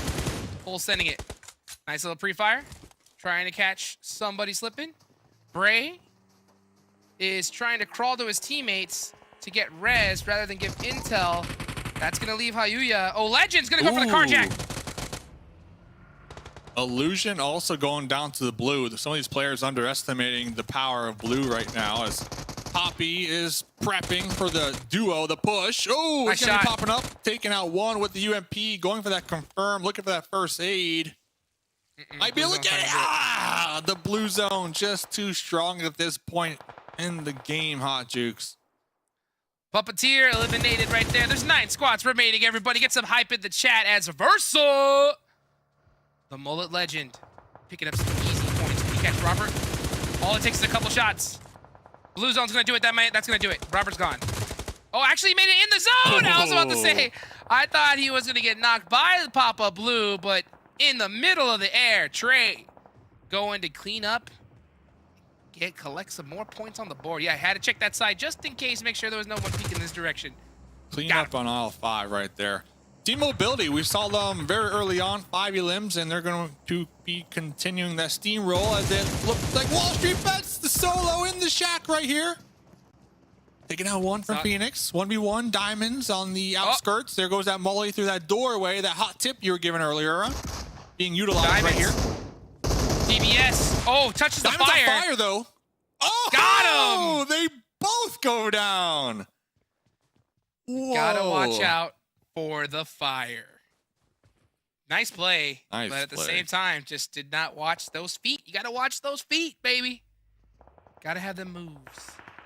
As he goes down, YKG, dead center, or right on the off angle of the circle. They have been blessed quite a bit, but now they're looking to turn things up and catch some points on the board. Even if the zone hard shifts off them, I believe they have enough set up to rotate. So this is definitely their game to win, in my opinion. Team mobility Oh my crashing gosh, once again what a- onto a building, losing What a one right off crash. the rip here. Versa on the off angle through the smokes, looking to get that wraparound. Is going to be squaring up against Chico. UMP in hand. Versa spotting one, but immediately spotted, tagged, and bagged. The push though from Team Mobility, you I gotta give appreciate it to them. Yeah, I appreciate Team Mobility here on this Vikendi match because they've been nothing but aggressive here, and well, just didn't work out. Hot Tricks, what'd you see in that push, man? YKG knew what they were doing, right? Imagine if this was Execute and decided to 2-2 split that compound, right? They would have been done for, but they said, nope, we're sticking together. All we got to do is play keep away, and if any team pushes up on us, they're going to get punished on the way in. So beautifully done for them, but we still got a few squads left here, Dave. Who is going to win this match? YKG looking mighty fine, especially after that crash defense right there. They're able to get some additional loot, most likely. Set up for that late game. Golden Eagles still 4 up as well. So Golden Eagles looking for a massive come up here today, start their evening. Wanted Vigilantes though, still late game. Showing up in that late game here, Hot Jukes. They For showed the up in time game being, at least. Yeah, they're outside of the zone. They have to decide whether they're going to wrap towards that left, which is honestly not an option. It's just too wide open. So yeah, going straight through here is really their best bet. They're starting to throw some smokes, going to have to creep up little by little. I wonder if we're going to see Golden Eagles get a little bit more hyper-aggressive on that left side and try to camp them out. But right now, it's only Baby Tang. That's very dangerous for Golden Eagles. Yeah, I feel like the Golden Eagles definitely need to get aggressive here. They're most likely looking for that knock, but they have 4 vehicles, so they could just send in those vehicles, try to get that run over. There is going to be a knock on a Steve-O. Baby Tang still up in the front lines within grenade range, looking to cook this one, looking to toss it. Here comes multiple grenades ringing on out right now from the Golden Eagles. Tough peek there from Steve-O. Really unfortunate timing getting knocked right there, but he has just enough room to breathe for them to be able to reset. That's the last one, though. If one of these players gets knocked... Oh! Kaboom! Goes Baby Sold. Tang! Fly! Beautiful And nade to look at open now things they're up. making the push. Wanted Vigilantes got that initial knock, exactly what we were hoping the Golden Eagles would have done. Now they're the ones doing it. Soulfly with the UMP as the smoke blocking them is going to be tossing that molly behind that boulder. That spread from that fire should inflict some damage. Soulfly with the UMP. Spray down, shots. Hot Jukes. Oh! Soulfly getting caught. Beowulf on this off angle is going to be getting the finish onto him. And now it's just Steve-O! Going down to Rise! Rise and Golden Eagles holding up one heck of a defense there. Rising up to the occasion, but guess what? YKG saw the kill feed popping on off, and they're going to be making the attempt to clean up the northern half of the zone, and that's exactly what they do. Chico tossing as many smokes as possible to get Joey back up and in the game here. 24K on the hilltop, holding down a crucial angle, playing oversight on the Golden Eagles right here. I love YKG just understanding that, hey, you know what? Even though we don't have the best angle, best information, we know that we have the man advantage.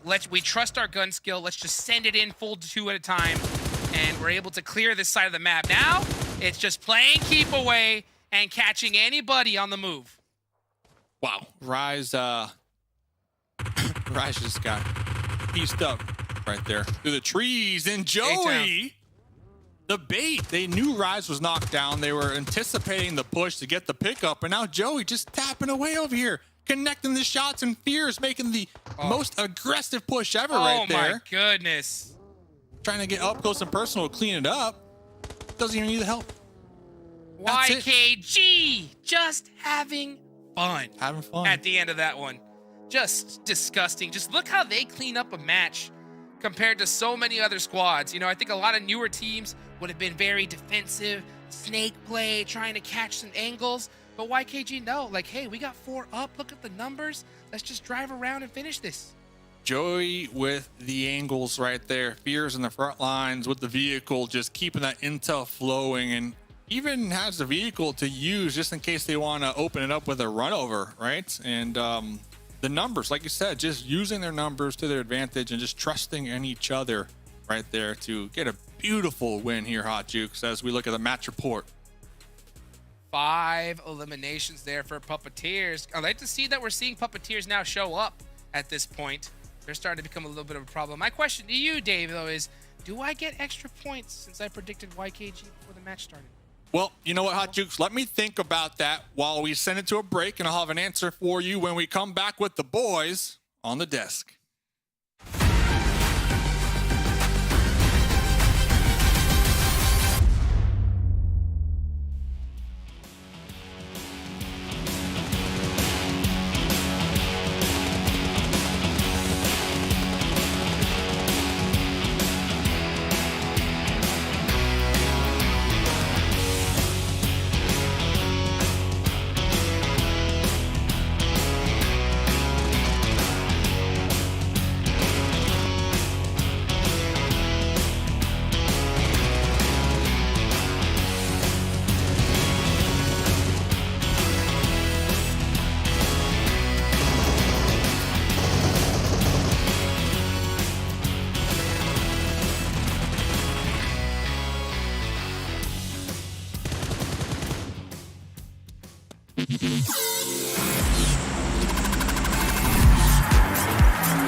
And that's why, ladies and gentlemen, this man right next to me just loves that map, okay? Vikendi, he can't stop talking about it when we're watching it. By the way, shout out to Monster Energy, our official energy drink partner. You don't... Wait, hold on, Ken. Are you saying you don't love Vikendi? I do like Vikendi. I definitely like Vikendi better than Sanhok. It's not my favorite map. Just to set the record straight, Miramar is my favorite map. That is the best terrain for combat, I feel like. And there are some issues with Vikendi that teams seem to be aware of, as we saw in this round. I might be getting ahead of myself, so you can pull up the overall stats while I'm talking here from this match. But YKG, when they had the shift go in their direction, no one really pushed them. Everyone was fighting there on the south side, which is why elimination points are fairly evenly spread out, because it's incredibly hard to do, once you hit the mid game, to do a little rotation around the sides to try and do some weird wrapping rotation, even though the center where YKG were was fairly open, because you never know who you're going to be driving past. There are so many places for teams to just set point and then capture teams on rotate. We saw that enough as it was, and so everyone else was like, I'm not risking that. They just tried to push through from the south. Got into a lot of combat, some more successful than others. Good to see Golden Eagles here. 7 elimination points, 3rd place, 5 placement points. Skills of Mind. A lot of teams outside of YKG with the 1st place were teams that needed these points. I'm so glad you pointed that out. By the way, talking about rotations and people not pushing into YKG, we saw what happened to Team Mobility. So I think those teams that might have had a chance to rotate on YKG, they were like, you know what, we're going to let somebody else take that fall, and that's exactly what happened. By the way, and Hyper against Puppeteers, That was so well played by Faye. I know he kind of threw Yeah. on the first grenade, but for him to have the awareness of throwing the first molly, and they're like, okay, I think I placed it in the right place, where the only way that they're going to be able to get out of this is if they come out of that door, and to place another molly right by that door, just great awareness there by a player. Yeah, yeah. And it wasn't Dong, by the way. Yeah, exactly. It's not just one. 2 rounds in a row, we have multiple players from the side of Puppeteer stepping up. It's been Faye, I think, twice with actually the damage leads and maybe even the elimination leads so far. So this, like, I'm excited to see what Puppeteers can continue to deliver. But YKG at the top with damage and eliminations. It's looking pretty good for a lot of these teams, though. No one team just, like, either coasted into eliminations or got a bunch of damage but wasn't able to convert. Yeah, I mean, for them to be able...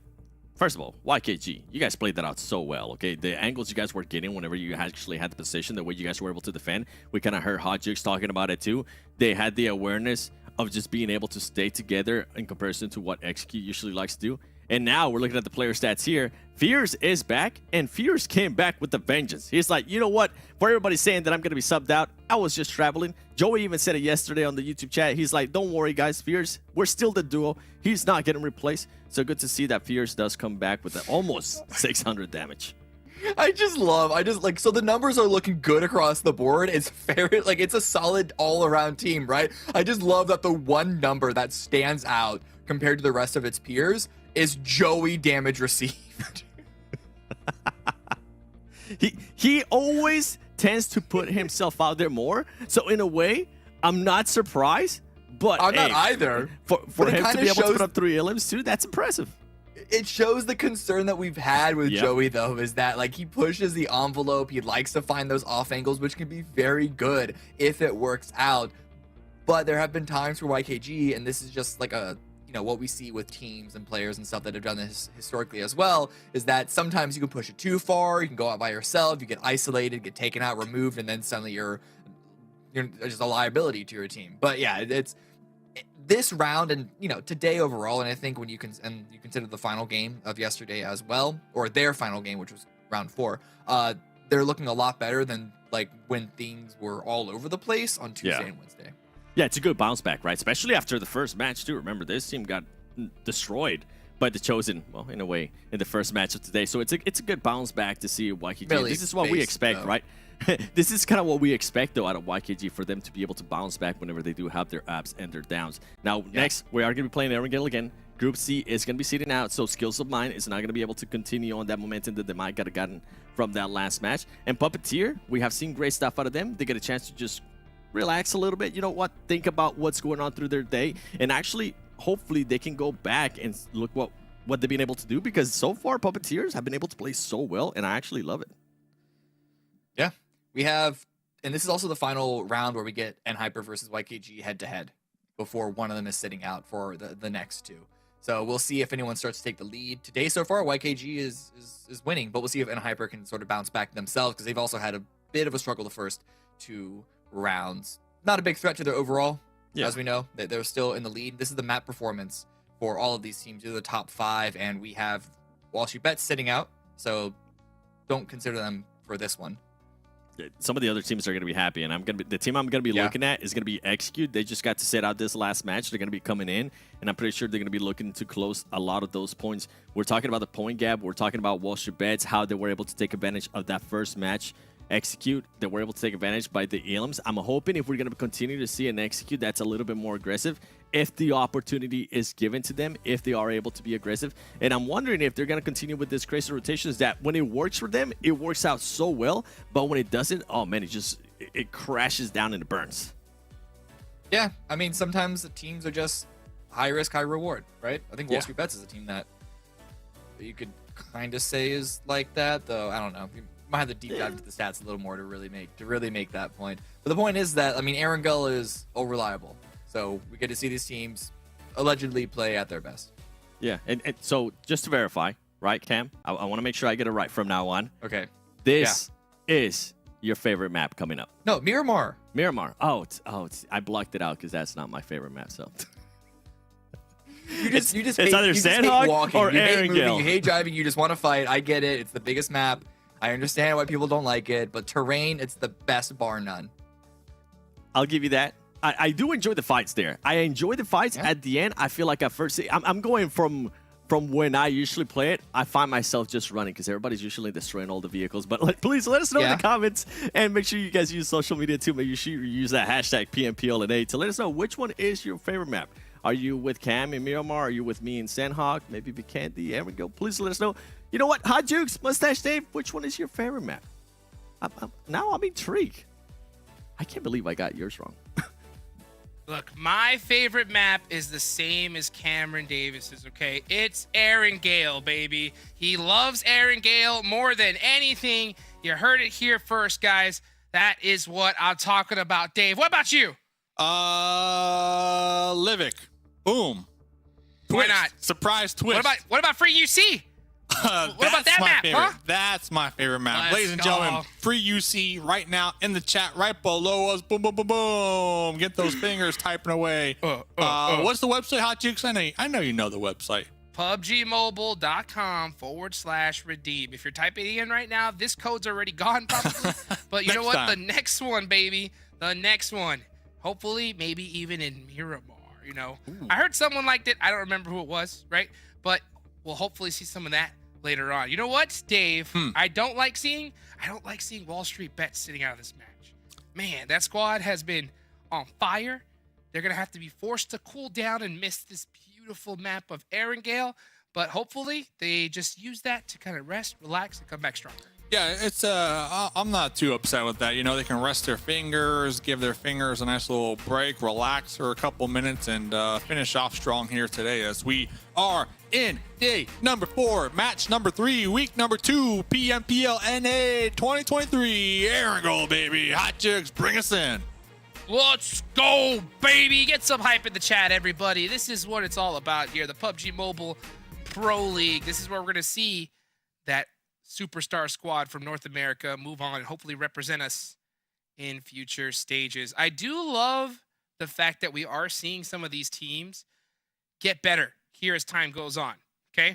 I think we've seen the big improvements from WALLSTREETBETS, obviously from Execute. Anything can happen in the finals. Obviously, you really want to soak up those bonus points as much as you possibly can to give you that biggest advantage in the finals. Regardless, though, a good finals performance is all it takes to get that ticket to the big show, Dave. Yeah, it's all about that big show. And right now we're looking at the big numbers right there. Big damage, big headshots. 24K up there, tied with GK first at 7. Casper at 6. Longest Elam. Ooh, Slimmy showing up on the board here. Let's Hot go, Jukes. Slimmy. Representing my boy Slimbot. Played many matches with this man before. He's handed me plenty of Carter 98s. Big shout outs to Slimmy. Good to see him putting it to good use here in the PMPL. First zone's going on up. Right, a nice classic zone here, Dave. Nothing crazy. This should be a good match of Erangel. On a Tuesday right now, MEZEXIS are going to have a lot of room to work with. Loot up Nova all to themselves. Hopefully they're not going to be Bridge Camper Reno'd up against BOPE over there. BOPE on the hunt for some elims here. BOPE, looking at the overall leaderboards. Oof, they are not looking hot here, Hot Juke. So if they did do their homework and know that MEZEXIS are comfortable dropping in their spot down there in the south, they could be opting to be a little proactive here this game and get some elim points early on. Hey, totally possible. Totally possible. Anything is possible here at this point. What are they gonna do? As MEZEXIS is all the way down in Novo, like you mentioned. Great spot to loot. Used to be better, but still not too bad. BOPE taking down Milta. I always love Milta. With this kind of zone, I think that's probably one of the best places to be right here because no matter where that zone goes, you have plenty of different routes to rotate to it. So I like to see that from them. Hopefully we see a good game from them. Oh, I noticed that YKG is in that shelter area. That is interesting. How does that make you feel? Makes me feel good. Makes me feel good because I told you before the last match even started, Dave, that Joey wasn't going to allow a bad game 1 performance. You know what I'm saying? Yeah. Like, he wasn't going to just sit there and just take that. He said, you know, we're coming back hard. And they did. Chicken dinner, 13 eliminations in Vikendi. Now they're back in this beautiful map of Erangel. They have a perfect zone. Looking forward to see a repeat chicken dinner from them, Dave. That's right, I said it. Repeat chicken dinner. All right. Well, they are going to be 16 points if I am looking at this math correctly. So they have been closing that gap behind Hyper. And Hyper, kind of slow here tonight. Jukes, kind of slow here tonight. I recall we saw QZZ making a push as a solo last one alive. This squad, they're going to be in farm right now. The team dead center, all separated for the time being, looking for that sweet loot, looking to gear up and prepare for this battle. But bringing up this team because I know we're kind of looking at the top right now, and we're watching the battle of the Titans almost, you know, when it comes to Hyper and YKG kind of fighting and duking it back and forth. Hyper have not way more, but a lot more elim points. So definitely a team that favors getting into fights. Meanwhile, YKG have more placement points, so they've been a lot more consistent when it comes to that. So both teams having a pretty solid balance of their points per game and where they acquire them.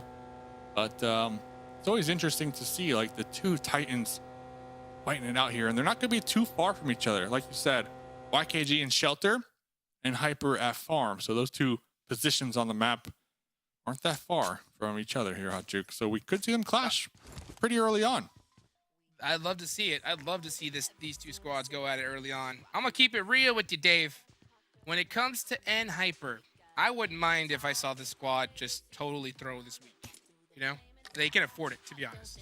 Where they're at on the leaderboards right now, they have a good, solid, thick lead, right? So you know they're going to get some bonus points, that's for sure. Even with them messing around, they may secure the 10 at this point. Regardless, though, you know, finals is the goal, right? A finals performance is all that matters. The more you do what you're going to do in the finals here, the more chance teams are going to study it, look at it. And if you're the top team in the lobby, man, every squad looks at you like a microscope. So if you know that you got a nice lead and you're confident in your skills, I think right now is to just try something different and look to mix it up on these squads. Definitely agree with that. But then I also look at those bonus points, and I'd much rather go into the finals with 30 extra bonus points compared to 20 or 10 Hot Jukes, because those 30 points, that's pretty much 3 chicken dinners being awarded to you for being consistent during the phases here. So that's a big fact. Yeah, that's a big yeah. fact. I agree with you though that they don't want to be looked at under the microscope, which is going to happen regardless, right? But with that in mind, like if they are being looked at underneath the microscope from these other teams, wouldn't you rather do that with the knowledge of having those extra points underneath your belt going into finals? Like you have more room to kind of work with and potentially be, you know, camped out pretty much from one of these bottom teams looking to make a name for themselves. Yeah, you know, that's always the question. You know what? I'm going to propose this question to the chat. I've never done this before, but I'm going to ask you guys, all y'all armchair IGLs that are watching, what do you think is better? Do you think it's better to try something new, right, to hopefully improve on your weaknesses? Or should you train to do your best and everything, right, and focus on your biggest opportunities and strengths? So you want to practice like you're going to actually play in the tournament and play the same? Or should you mix it up to try to work on your weaknesses? What do you think, Dave? I'm gonna wait for the chat to give us some answers, and I think we'll kind of revamp the conversation. Oh wait! Hey! Oh, hit the quad! Hit the quad! Feeling it. Oh, yeah. He liked that question. He liked it. Love the question here. I think Quan agrees with you, Hot Jukes. Try new things here. You know, it's as I said it is a 50-50 though, because you know, like with the Panthers, they tried playing passive, okay? But sometimes when you try new things, it forces bad habits. And then come big show time, you don't really play the same anymore because you're used to trying something different, you know? So it all depends on your players, right? Some players are very, very good at adapting and trying something new and then going right back and playing 100% the same way. But there are some players that once they try something new, little bit stick behind. You know what I'm saying? Yeah, you definitely need to have that switch and know when to flip it and not to flip it. And like you're saying, for the Panthers, we know them because of their aggressive plays. That's how they qualified. That's their bread and butter. They love getting into fights and just, you know, making it happen in their 4v4s, especially early game. But then towards the beginning of this week, they changed it up. They went full passive, trying to stay 4 up until that late game. And we saw a bunch of fights with the Panthers where they would make a push, lose one, and just all group up and not move at all. And their opponents would just throw a grenade. They would push and wrap around them and just cover fire from all directions. So the Panthers, like we mentioned yesterday, Nate telling us that they're kind of going back to their roots and looking to pop off here a little more tonight. Well, let's see if they can. I said back-to-back chicken dinners for YKG, but it is not looking good. Trey, the man, the myth, the legend from Jamaica, throwing that nade, and it's going to connect. That's actually Versa's nade. Going to connect onto Chico. Here's another one for good measure. These are all eviction grenades coming hot. YKG, oh man, it looks like they are going to be done and dusted here. Team Mobility looking for that revenge after their crashing game number 2. But look at this. META4 are also looking to get involved in the mix, Hot Jukes. Smart play. Smart play. Come in, third party, clean up these squads, get those points. I love this heads-up play from META4. The execution, it definitely is something to be talked about, but man, is it looking good? Wanted Vigilantes also crashing right now. 4 teams fighting for this position. Absolutely madness right now. We're good. Coming up. Fishy. YKG are looking around. gone. Done. They're done. Done. First team out.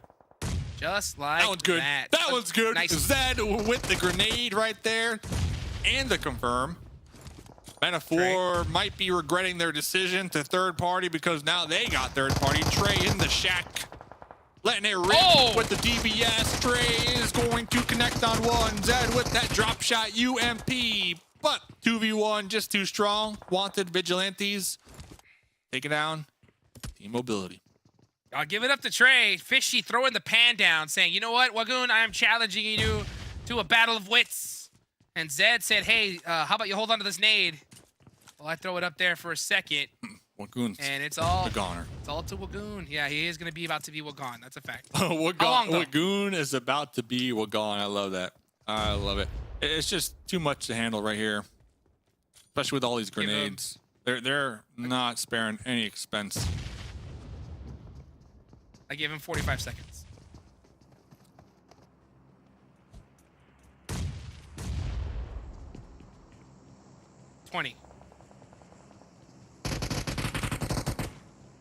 And gone.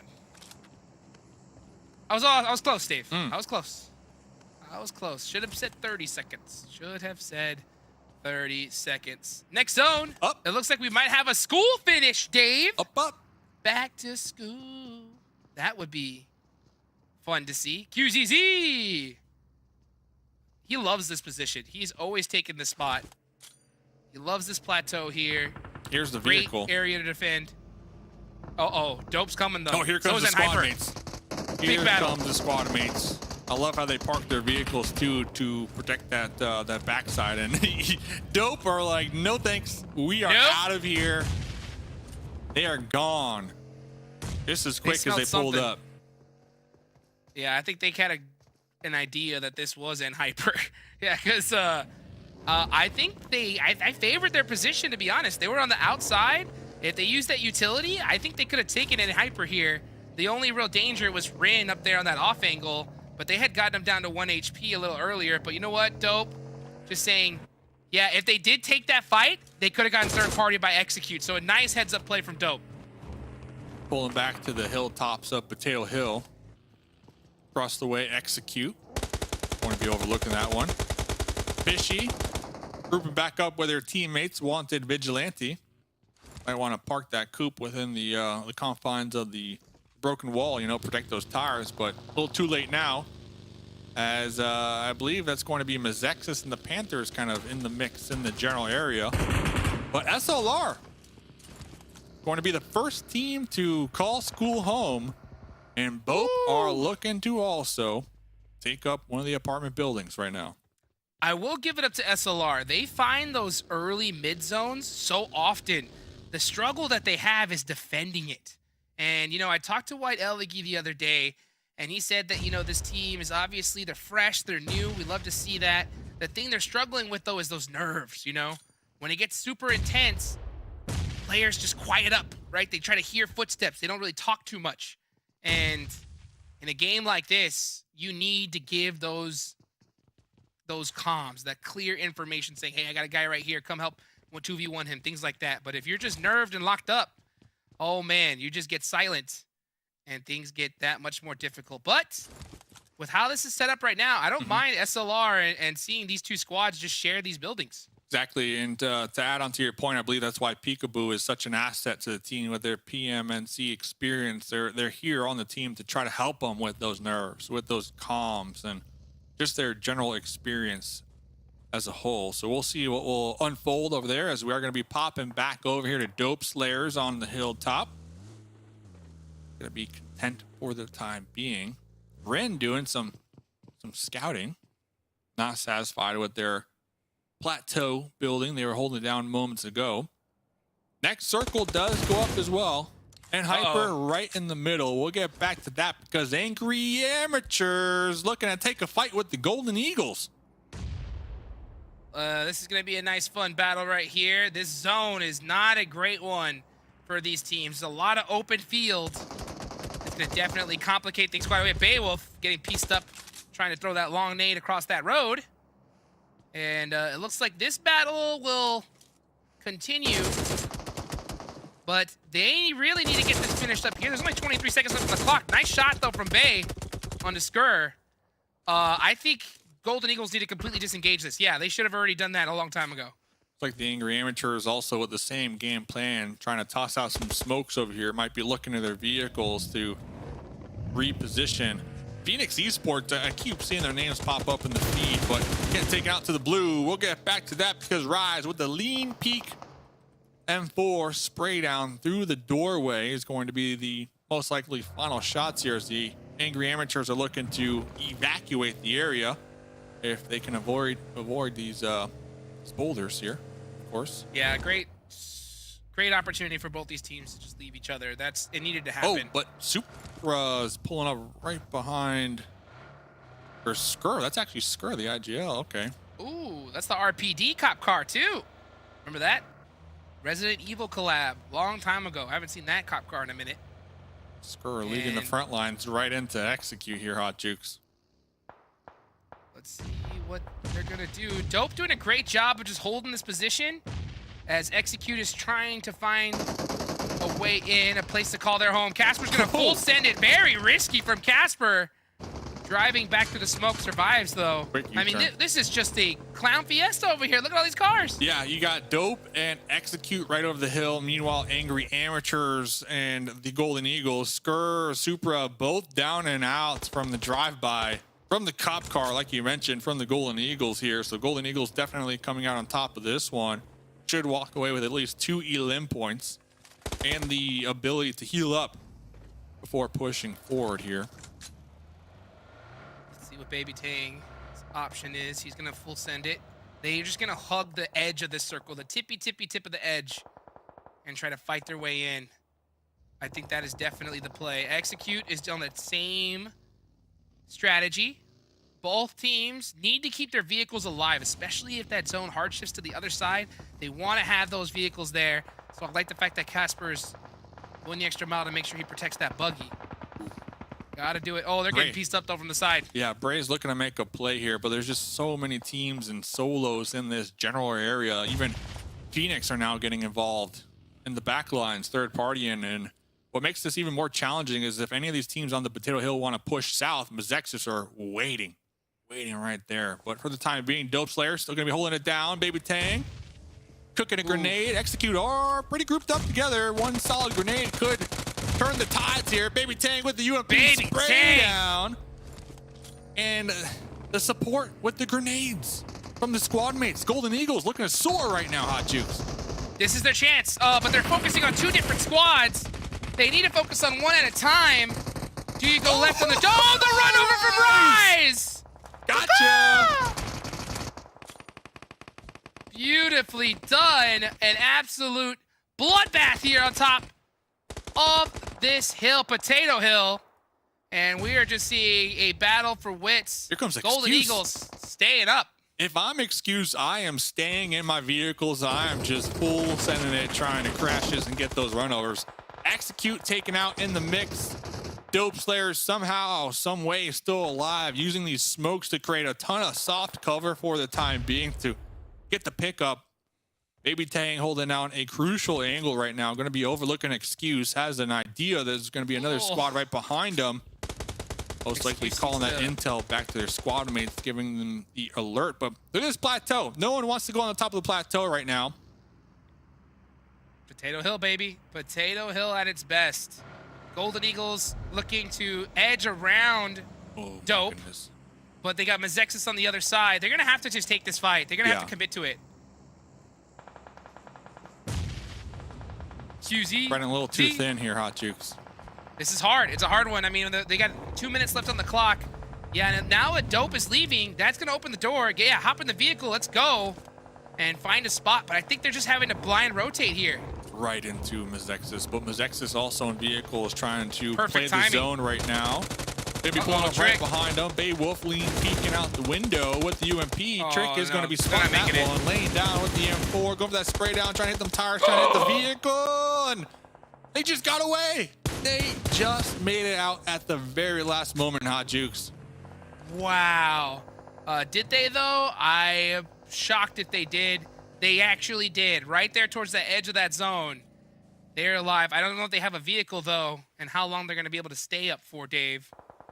That's going to be the question, as Golden Eagles stuck with a duo left after that push. I think if they would have committed a little earlier, they could have had the whole squad up. Couple of limbs to go with it, so we'll keep tabs on them as K19 looking for a huge come up this game. Still 4 up, all healthy, all looking good with their vehicles here on the edge of the east. Soulfly, snake in the grass. Smoke's about to dissipate right now. Soulfly is separated from their teammates for the time being, but K19, man, pull it back. Just too scared right now.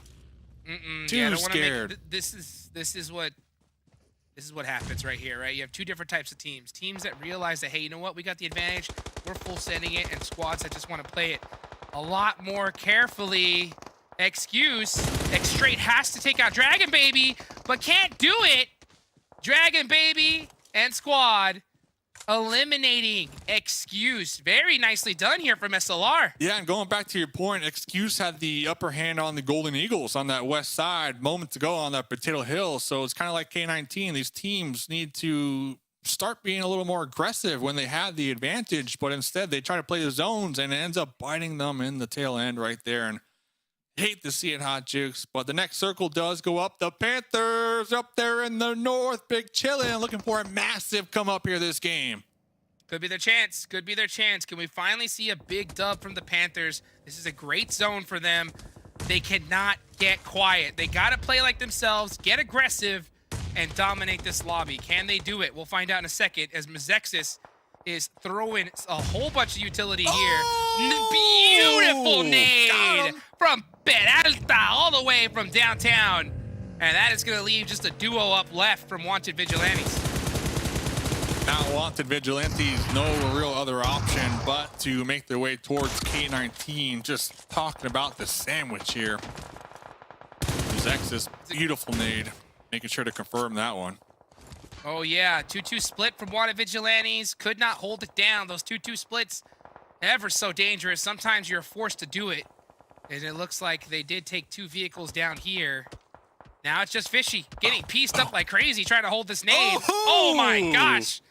You gotta let it go, Fishy. Let it go, you gotta man. let it go. Let it go. I think they still had a pretty solid game, though, as we see their points on the right-hand side. And Hyper, though, we haven't seen much of them here this game. 4 limbs, but I guarantee you that's about to crank up to 10 here now. Shifad! Shifad! Stepping in The game.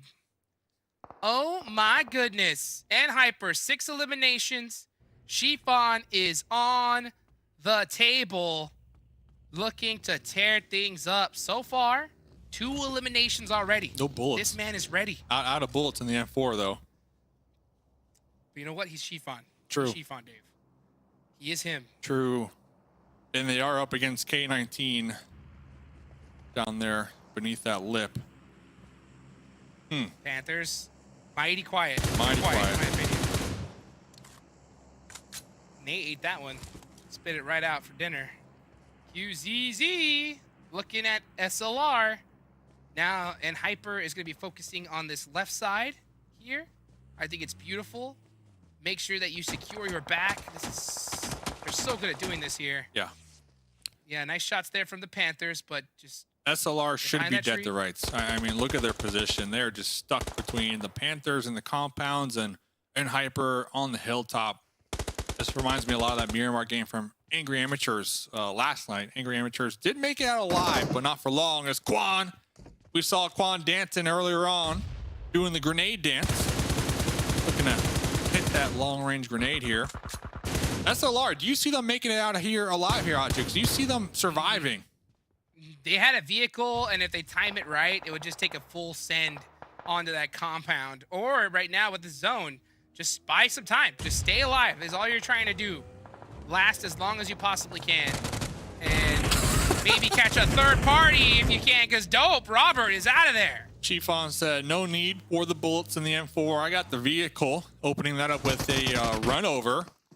Uh-oh, Panthers, don't throw this one. Zuko went out into the open. I am not sure why. And he is in a tough spot. Cannot go down here. Nice shots from K19. QZZ laying it down on the legend. Almost gets the knock. Yeah, K19 can really play spoiler right now to Hyper, who are just looking to end this one, looking to get the elims. And like you said, Zuko right there in the grass. Pushed up way far from their teammates. Looks like Nate's trying to play that rescue role, trying to pull up to Zuko and quickly turn him right back around here.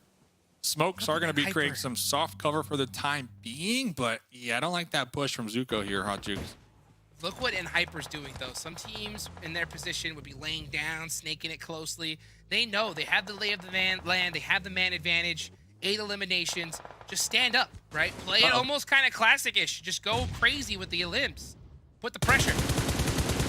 GK first looking for that fadeaway right there. Zuko did take 50% HP. Now here comes the Panthers. Panthers? Right beneath GK first in the open sight lines right there. They had a vehicle, so they're going to have some type of cover. But look at this, SLR recognizing the push from the Panthers, attempting to do the same thing right underneath GK versus M4. And the SLR is gone, so the Panthers forced to leave their building.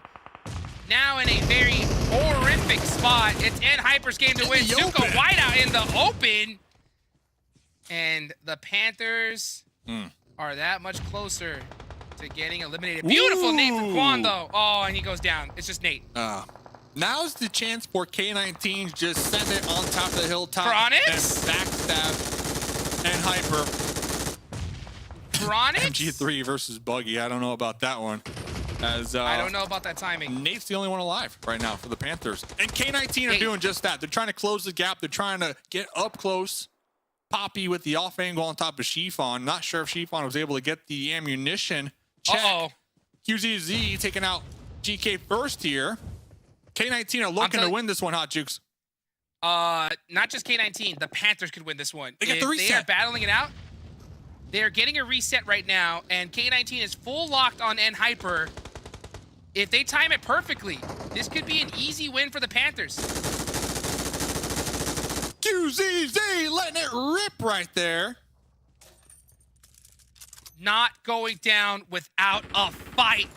Gotta watch that right side, though, up the hill. Molly. Oh, that's a beautiful Molly. He wants these points. He knows that his chances are limited. Got him out of there. Panthers staying way too quiet, getting bullied, and that allows Hyper QZZ to finish him out. And now it's just K19 versus the man, the myth, the legend. And he's gone. K19 winning that match right there. Beautifully done from them. Definitely needed from K19. Last time I was looking at the overall leaderboard, Tot Jukes, they were down there at the very bottom. For them to come out here and take out Hyper, the top team. So that was number 1 versus number 20. duking it out for that winner chicken dinner. So this can be that turnaround moment for them here.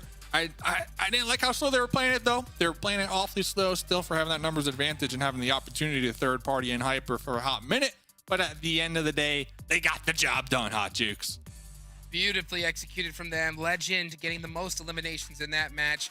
I think if they would have pressed it a little harder, they could have taken those extra 3 onto the Panthers, allowing QZZ to steal those from them. That's going to hurt a little bit. But hey, you know what? Getting a chicken dinner is where you start, right? Looking at back afterwards and figuring out where to make those changes, that's what this is all about. The Panthers, though, making it that late game, real passive, Hot Jukes. I'm looking forward to hearing what the boys at the desk have to unravel with that last match. We'll be right back. Don't go anywhere.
K19 starting to drink that monster energy. They took advantage of when they had a chance. They saw that N-Hyper was wounded, and they went for it. By the way, Monster Energy, our official energy drink partner. We got a chance to talk about this team earlier today, Cam, for them to come out with the win. That's going to be huge points for them.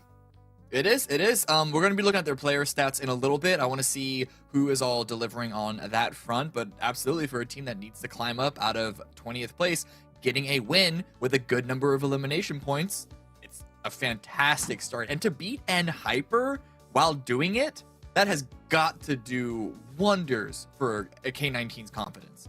It doesn't matter if it's Chiffon instead of Kindness. Like, yeah, they're missing their best player in Kindness, but it's still N-Hyper. Whoa. Shifan is one of their best players, too. He's just been taking a break. He's been having too much fun with content. He's not Seven. He's not Kindness. He's not Kindness. Yeah, you're right. Anyways, N-Hyper, even with Shifan, they were able to put up 12 eliminations. I feel like they got a little bit too bloodthirsty there at the end, but hey, you know what? Yeah, you can't be mad at 18 points. And then SLR, we will get a chance to talk about them a little bit later. 10 points for them. I'm gonna keep going down the list because not a team that we actually get a chance to talk about them quite often. The Panthers got some points as well. Finally. Yeah, we're starting to see more and more of these teams that really need those points to get them not on a super consistent basis. Like SLR, for example, good games, back to a lot of bad games. Good games, so like the Panthers as well, a lot of these guys execute, and YKG as well, which is weird to see. There's a lot of feast and famine going on nowadays in the past few days. And where I'm not so worried about YKG, because as you said, with N-Hyper, they're kind of just like having fun right now, right? Like they're at the top of the leaderboard, and where they end, it will impact their bonus points. But to think that they have the same level of pressure behind them as a team like K19, Golden Eagles, Mobility, BOPE Esports, it's not the same experience. It's not the same sort of end goal round by round for some of these teams. So it's still not great that a team like YKG can have a 0-point game more common than you would hope. Like the past couple of days, I'm not like it's not it's not a red flag at this point. Not Yeah, just yet. it's really not. I mean, with the cushion that they currently have, it's out of this role. By the way, oh my goodness, and Hyper, you guys took advantage of the position you guys had. By the way, we're talking about the 2-2 splits that they had at one point. I was a little bit scared, and then I remember, oh, it's N Hyper. And what I really appreciate out of N Hyper is that they do keep track of that elimination feed, because we saw on the map feed, as soon as some of the SLR players were able to take on a fight, they make sure they confirmed some of their eliminations. As soon as N Hyper realized it was SLR, they went straight for him. They went straight and put themselves in a position where they were just gonna be able to cause some damage. It worked out for them at that moment, but as I just felt at the end that we're just getting a little bit too bloodthirsty. One team that we did see at the end, all right, so we're talking about K19 earlier. K19 gets that chicken dinner, right? BOPE Esports. BOPE has nowhere to be seen. I mean, this team, after what K19 just did, they're going to be moving down to that 20th spot for the week too. So, come on, BOPE. Maybe today we can get some flashes. Not good. And they weren't at the bottom, but they were 17th on week 1 as well. So it's not looking good for their overall chances. That's not rock, but it's not rock bottom. But I mean, that's the bottom. You know what? Let's take a look at the player stats for K19, because they did perform pretty well. 676 damage, 5 Willems. Wow. This is what I'm worried about. It's all leg. It's all leg. It's not quite as dramatic as the Dong show with the Puppeteers, but to see this difference in numbers of leg and everyone else on K19 is really it's not a great look. Especially considering K19, they rotate their players around a fair bit. It's like they have a roster of 5 moving around, coming in and out. I don't think there's anyone who has played every single game all the way through. But last week it was Leg and Ander performing the most. This week, Ander actually hasn't been playing all that much, and it's been Poppy that's been stepping up to sort of be that secondary fragger, getting like the secondary elimination number gatherer or getter or whatever, collecting those points, right? Yeah. But it's still not to the level of there being a consistent second, like, really carry there. And the other 2 that are following up, whoever it is in the specific round, I don't know. I don't feel like that's a team. The numbers don't show me that there is a reliable chance that they can do this on a regular basis. I just got completely sidetracked by that player having 0 damage received. Please tell me how you win a game and you end up with 0 damage received, because that's insane, especially with that circle and how they were having to rotate, the fights that they were having to get. You go, buddy. You go. Let's take a look at the overalls, because I'm pretty sure some stuff has changed. I mean, YKG with this. Oh yeah. I didn't expect anything different. And Hyper still at the top there, 181 points. YKG, by the way, there is the second match today in Erangel that they end up getting eliminated first. Yeah. It's, I don't know. It's nothing to panic about. I'm not too worried. Yeah. I'm not worried just yet. As long as they don't, like, I'm sure at this point after that match, my best guess is that you know what, let's tighten up, guys. Let's not lose second place, because it's only a 1-point difference from second to third, but we still want to get all the bonus points that we can. But as far as any sort of like last minute surge for first place at the end of the week, it would have to come off of 1 or 2 wins, putting them within striking distance for them to recognize that opportunity and then try and go for it. I would be shocked if we saw more 0 place rounds out of them tomorrow. Cam, look at that. WALLSTREETBETS is able to jump up over Execute. And then the Chosen's being able to get their 97 points. We're going to keep going down the list. Puppeteer didn't get a chance to play this last match, so they still got some matches to play. Still, though, 7th place. Yeah. Currently 79 points with those 23 placement points. We saw what they were able to do earlier in the Erangel. I'm hoping that Puppeteer is going to continue onto the trend here. We see Excuse being able to wrap it up there. And then Golden Eagles, I want to talk about them because I feel like deep down, this is a team that we're kind of both hoping that we see what we saw out of them in week 1. They do end up moving up on the leaderboard. I think they went from 13 at the beginning of the show to now 11th place with those 67 points. It's progress. It's progress. And MEZEXIS is progress in the opposite direction. Skills of Mind are also slipping back down as well. So some teams we're seeing move up. Phoenix, I think, are moving up. Wanda Vigilantes are staying in the mix where they are as well. But over the course of this week, it looks like we're going to see things settle back more or less to what week 1 ended in. Is what I'm gathering here. That's sort of the pattern that I'm recognizing. That was so rough at the bottom there. K19 gets the chicken dinner, and it's just barely able to move up one place. And that place is from 20th to 19th. And I feel like that's going to be sending a lot of messages to those teams at the bottom. Like, you need to be able to start being a little bit more consistent. You need to be able to get, not only just get the chicken dinners, because you saw what just happened, especially if you put yourself in that kind of position. Nonetheless, For them, though. So those teams at the bottom don't really care where they end on the week. For them, it's not bonus points. They're not going to get them. That really shouldn't be on the front of their mind. So honestly, they shouldn't really even care about the leaderboard, the weekly leaderboard. For them, it should be strictly about the overall. Yeah, for K19, I feel like the biggest worry, right? At some point, they do have to kind of start worrying about this leaderboard, because if you are too far down the list and some of the other teams are starting to catch up to you on the season leaderboard, the one that kind of combines all the weeks, you need to watch out for that, because you don't want to end up being in that 16th place. But let us know what has surprised you guys so far today. I was surprised a lot by K19 how they were able to finish off that game. I thought they were going to be playing it passive. Make sure you use that hashtag PMPL NA. And you know what? Hot Jukes, Mustache Dave, this is Cam's favorite map coming up. Can you remind me? Can you remind me if this is your favorite map, Hot Jukes? I think it was, right? Let's see.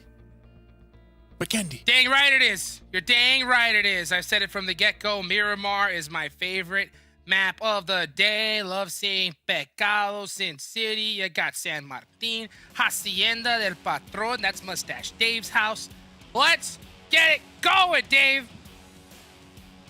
Code. Do we even need to say it? Code right there. 600 UC giveaway code. Bada bada bada boom boom. That's me typing it in once again. Miramar, Hot Jukes. Miramar. Your favorite map, man? I didn't know that. That's news to me. I thought you were with me and we were the Vikendi April Bros. Fools, Dave. I thought we were the April Vikendi Fools. Bros, man. Now it's Miramar. What? Oh, dude, it's April Fools, bro. Oh, you got. It's been Vikendi this whole time, dude. You got me. See, you did get me. Wow. Okay. That's what I'm talking about. That's what I'm talking about. It's all about that icy tundra. I do love me some Miramar. I would love it more if PUBG Mobile buffed bolt action snipers. Still, I am on my knees still praying for that day. We need another one, I think. And if we see that, then I will switch. I'll switch, Dave. Yeah, I think the bolt action snipers should get a buff. Meanwhile, the DBS little buff too. You know, why not? Why not? Just buff it all. Why not? Buff it all. So, Hot Jukes, I remember you asked a question to the chat last game. Yes. Was said question answered? And if so, what were the answers? I remember you asking the chat. We did see some answers. So one of the answers I got, I saw one from FM. He said that, you know what? During PMPL, probably better to just keep doing what you've been doing. Save the practicing for scrims. Okay.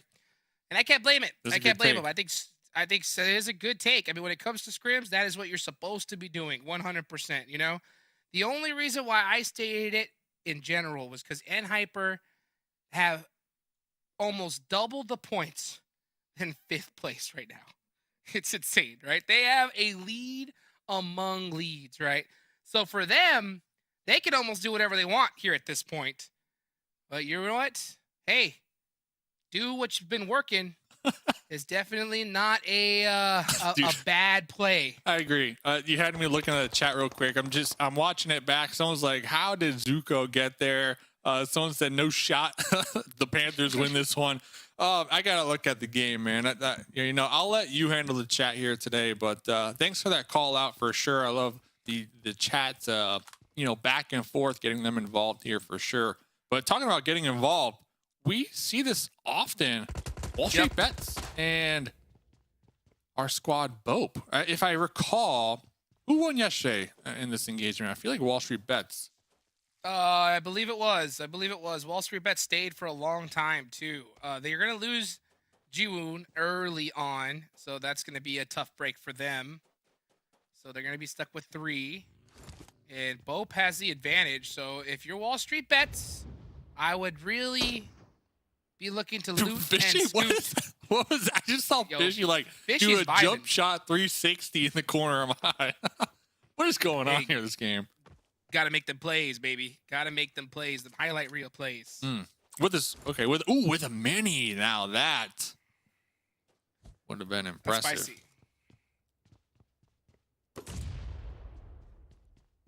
Blaze. Metaphor. Looking to make their mark. Still. Interesting start to this match. We got a nice eastern zone. Nothing too scary. Slimmy's going to go ahead and pick up Blaze here. Or not. Get. There we go. Or not, yeah. There it is. There you go. Take it off. Fishy returning. Okay. It's not enough intel for Metaphor. Fishy Oh, that was actually just a returning great shot. That was a great shot. You almost got him. You might get him here. with the hollow. Oh. Where That hurt. is the confidence from Metaphor that we saw last game when they made that third-party crash? You know what I'm saying? Like, there's 4 Metaphor and 1 Fishy. Well, we know that. They don't. You know what I'm saying? Okay. That's the big thing, is that, you know, they do not know. And Miramar is a scary map because since it is so big, you never know, like, if it's a trap, if there's, like, the whole team just sitting there behind a hill. It's still early on, so I think it's very plausible to just guess that, hey, you know what? He's just out there by himself split looting. So let's push him. Talking about traps. Talking about yep, traps. traps. Steve-O setting a trap on the Panthers here, Hot Jukes. Steve-O gonna be unleashing the trap right there with the M4. Trying to follow up with some smokes to close the gap here with the UMP. There is a point, if I've seen one. And now here comes the support from Wanted Vigilantes. Pulling up right behind Steve-O. This off angle though from Chronix. With he's got to get over. He's got to get out of that water. Yikes. Otherwise, Zuko's gonna get finished. If Chronix can get this angle, They know. Soulfly got the intel, so he knows, and he's gonna get instantly taken out the second he gets onto that land. Bad rotation there from the Panthers. Then Oh, Quan man, he also missed those. looking for Oh, he got like those. the opposite off angle too. Very deadly. 2 off angles here. Nate with the UMP. This gun's deadly because it's so delayed in shots, but it's like those bullets all hit you at one time, so you can get very sneakily knocked from this weapon if you're not careful. Quan's got to find a spot to help his team out here. You got to do something, Quan. Yeah, but Fishy is going to be right above Quan. Nate looking for that wraparound, zooming right past the Wanted Vigilantes right here on this road. They tried taking some shots, Zed with the Tommy gun. Nate with the UMP behind the wooden shack. Steve-O is hurting, does have some heals to work with, but the molly to flush out Nate with the follow-up grenade right there. Calculated utility usage from Wanted Vigilantes. Quan, just go. Yeah, he's still focused on that player up there, and it's done. So, Panthers, man, it's just having a terrible tournament. I had so much faith in the squad. I still do. I'm just waiting for them to turn things around, but it's not looking good. I mean, this squad is getting beat up by all kinds of teams here. Hopefully, they can turn it around in the last game of the day as Quan goes down. Yeah, we're starting to see certain teams just become almost like a punching bag. Shooting the crates afterwards. That just goes to prove the point. You know, some of these teams they're down. They're down in the slumps, and these other squads are just taking advantage of it, trying to just almost use them as feeder teams at this point to get some elite points to propel them on the overall leaderboards. And when we're looking at Wanted Vigilantes, they're in 10th place right now, Hot Jukes. Most of the points coming from Elims, actually. Elims are almost doubled their placement points. So taking full advantage of the early game skirmish down there in the south. Get those points, especially if you're Wanted Vigilantes. Mm-hmm. BOPE looking to push the 5 stack. Oh, no. Exotic cheeky nade. Oh my gosh, the bank is open, Dave. The bank is open. Exotic threading the needle. I won't be surprised if he jumps down. He wants to. He wants to. He's got the itch. He wants to jump down so bad. Jump down. Confirmed 1. Way to turn Jump things down. around. Looking in the corners, WALLSTREETBETS. looking for him. Here comes the support from across the road here. Through the window, the spray with the UMP, hitting the dirt for the reload real quick. 3v2 at least for the time being. Double barrel shotgun, though, you want to watch yourself. Nice little pre-dump through the window to allow them to vault in. But they're vaulting back the vault out! though. I'm not sure what that was about, Hot Jukes. I don't know if that was purposeful or mistaken, but man, he's lucky he made it out of there alive. And, oh, no hack's going to open things up here. Oh, nice return, knocked up from D. Can D catch Fuego? It's going to be a 1v1 situation. Hyro all the way from this side. The bank open again. Ooh. Exotic down to 1 HP. D has to make a push. He's got to make a play. Yeah, I'm looking at D with the Exotic? Uzi. Exotic. Tapping the head. Got him. Right there, but the grenade is going to be connecting. And now here comes BOPE just full on pushing. D attempting to get the revive, the res in the stairwell. Not what you want to see. Taking out WALLSTREETBETS, losing this battle for the time being. But look who's looking to take advantage. YKG in the backlines here, Hot Jukes. Well, both of these teams have done their homework. So, yeah, YKG knows that BOPE took out WALLSTREETBETS. They take out one player. Chico instantly hops back in the buggy. Oh, man, that one's just like, that's a robbery right there. He just took his teammate and ran instantly. I'll take and he's that. out of there. And Look this at that. kind of shows me that YKG are playing for the winner chicken dinner here, and they're really trying to overtake and hyper on the overall. Oh, yeah? I think so. With Joey already That's on the approach, looking to play the zone instead of camping out on the blue here or get the BOPE kills. I think so, Hot Jukes. Well, let's see how it all plays out. Fang. Puppeteers in a pickle right now with SLR. SLR has a great spread on them. Great spread, Yaman? but can they hit the shots? That's the question. Yes. Yaman can. There's one. That's Faye, Quick too. That's a confirm. monster. Dong with the nade. One of the deadliest man. With a nade. Oh, what? Reckless jumped out right in front of him. Oh, no. Let's see, though. Can Dong clap Dong! back? Yes, indeed. The distraction calculated right there. Allow Dong to bridge the gap, get the spray down with the UMP. Christine gonna go and reload, blow up the vehicle. Never mind, not needed. Fang is out of there. Dragon Baby with the very frustrated pre-fire there through the smoke. Through the smokes. You never know. You never know where they might be hiding. Uh-oh, Looks like the dodgy. pickup was successful. Here comes a grenade from Baby Dragon. Boom! Oh! Right on the money, and now Dong is reversing, saying, back it up, right to the lobby. Puppeteer, man, hot or cold. They had one really hot game, two really cold games, man. Ice water in the veins right there. Hate to see it, man. I'm a big fan of Puppeteer. They're still somewhat decent on the overall leaderboards, but you know, that's like a momentum killer right there, in my opinion. Two back-to-back cold games, Hot Jukes. I'd be chalking it up to good luck tomorrow here, fellas. Good luck tomorrow. That tomorrow's going to be a big day. It's going to decide who's going to get those bonus points for that week. And by all means, it's looking like Hyper is going to ruck away with that Big 10. Unless we see YKG do something magical now. They need to like take him out early and get like a 30-point game. Oh, Canary, that hurt. Yeah, he's like, I'm out of here. Never mind. Yeah. A lot of grenade usage here on this Miramar map. Ooh, and the kill feed though tends to be pieced up. Blaze with the scar and Canary catching that one. Slimmy Nicely on the done. opposite side of this field as well, just kind of waiting for that, predicting the push. Was able to provide that cover fire. Oh! But my goodness, how thirsty can you be here in this open field, Jukes? Pretty thirsty, Dave. Pretty thirsty indeed. Let's see what BOPE's going to do. They only have two. Nope, they're not going to do nothing. Not even, no reason to even on focusing on them for now. I'm going to be looking at Dope. Dope has the full squad up. They are dead center of the zone.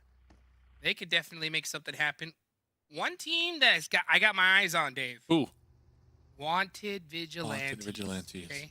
This squad, they're seeming to come in today with a little extra oomph. What do you think? I want to know how much of an eye do you have on them, though? Will you pick them as your most elims this game team? Will Yes. Yes. Right now. Right now. Right now. Put in the chat. If it's not already, it doesn't count. If it's not already, it doesn't count. You know Wanted. this. I need to How see do in you the spell chat. Vigilantes? V-I-G. Gonna throw. Nope.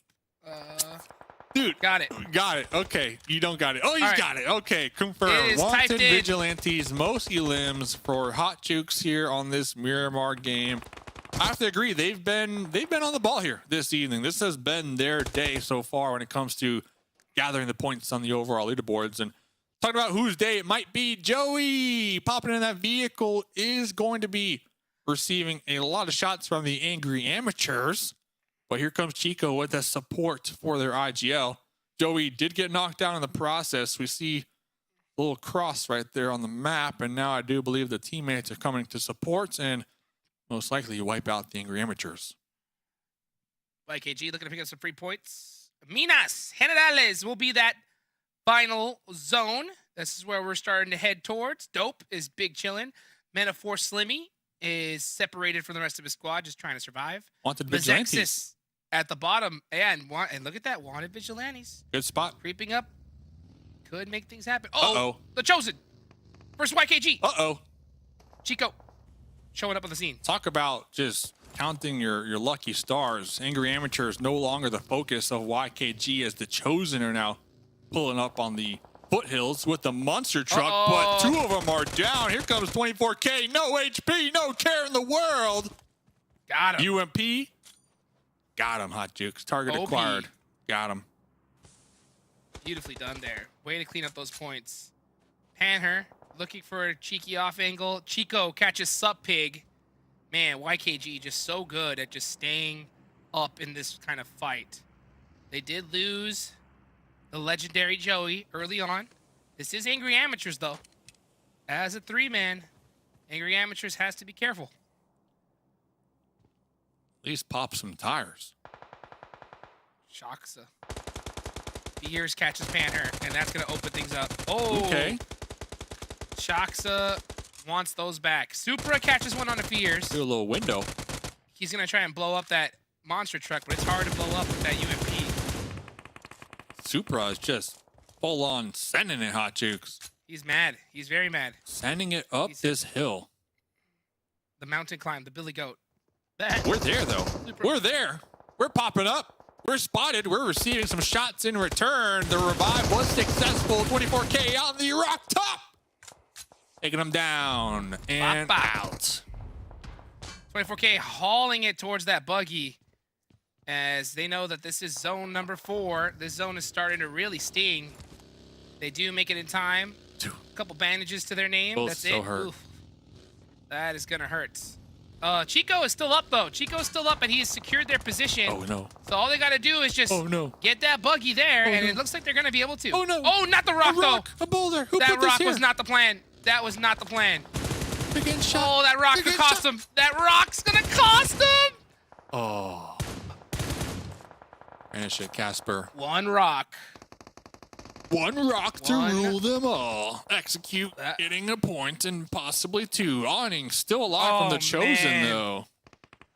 Both of those players from YKG would be up right now if he didn't hit that rock. It's crazy. One little micro play is all it takes. One little tiny mistake, and your game is done. It's that easy, folks. That is competitive PUBG Mobile right there for you.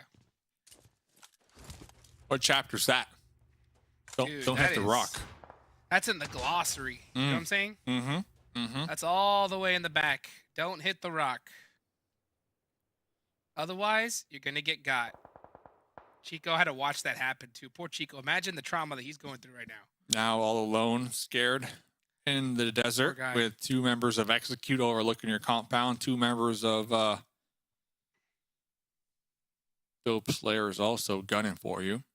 Next circle, though, does favor Chico's little shack up there, so Chico can remain there for the time being. Hot Jukes. I'm looking at your team, though. You picked Wanted I'm liking 'em. Vigilantes. They're playing the east side, playing it nice and slow. Most likely, we're able to pick up that care package as well, so they're going to be rolling in with some solid level 3 gear. Well, let's see what the predictions from everybody else is going to be. Which team is going to have the most eliminations? Y'all in the chat, put it in now. See who predicts right. As Wanted Vigilantes, my pick. 4. Does have a lot. They have 4 so far, and they have a lot of sight lines. But they have to be able to hit those shots, Dave. That's always the question. You got to be able to hit those. Yeah. We'll see as the Chosen finally eliminated. Oh, the glossary. Another player not reading the glossary. Baby Dragon hitting that rock. Buggy tire being popped out in the process. Ah, Baby Dragon is in the zone, though. So they do have that going for him. Let's see what Zed's going to do. Okay, Wanted Vigilantes, I don't think should let off the gas pedal here. I think they're getting a little too comfortable. They should play this a little bit more aggressive, at least from this angle. Don't try to too high IQ it. Just play together as a squad, and you should be able to put up some big points. BOPE! BOPE with 6. Was 6. Yeah. They only have 2 players up, though, and they are out of the zone. It's going to be tough for them. Yeah, you can see they are getting spotted. It is not looking good. Yeah, BOPE about to be done with. BOPE no longer here. Oh, Fuego! Okay. In the bus. Out of there. Out of there. Out of there. Fuego, out of there. Getting shot from MEZEXIS across the way, too. So it looks like Phoenix trying to capitalize on BOPE being pinned down right there. But little did they know MEZEXIS in the back line is also trying to feed here on Fuego.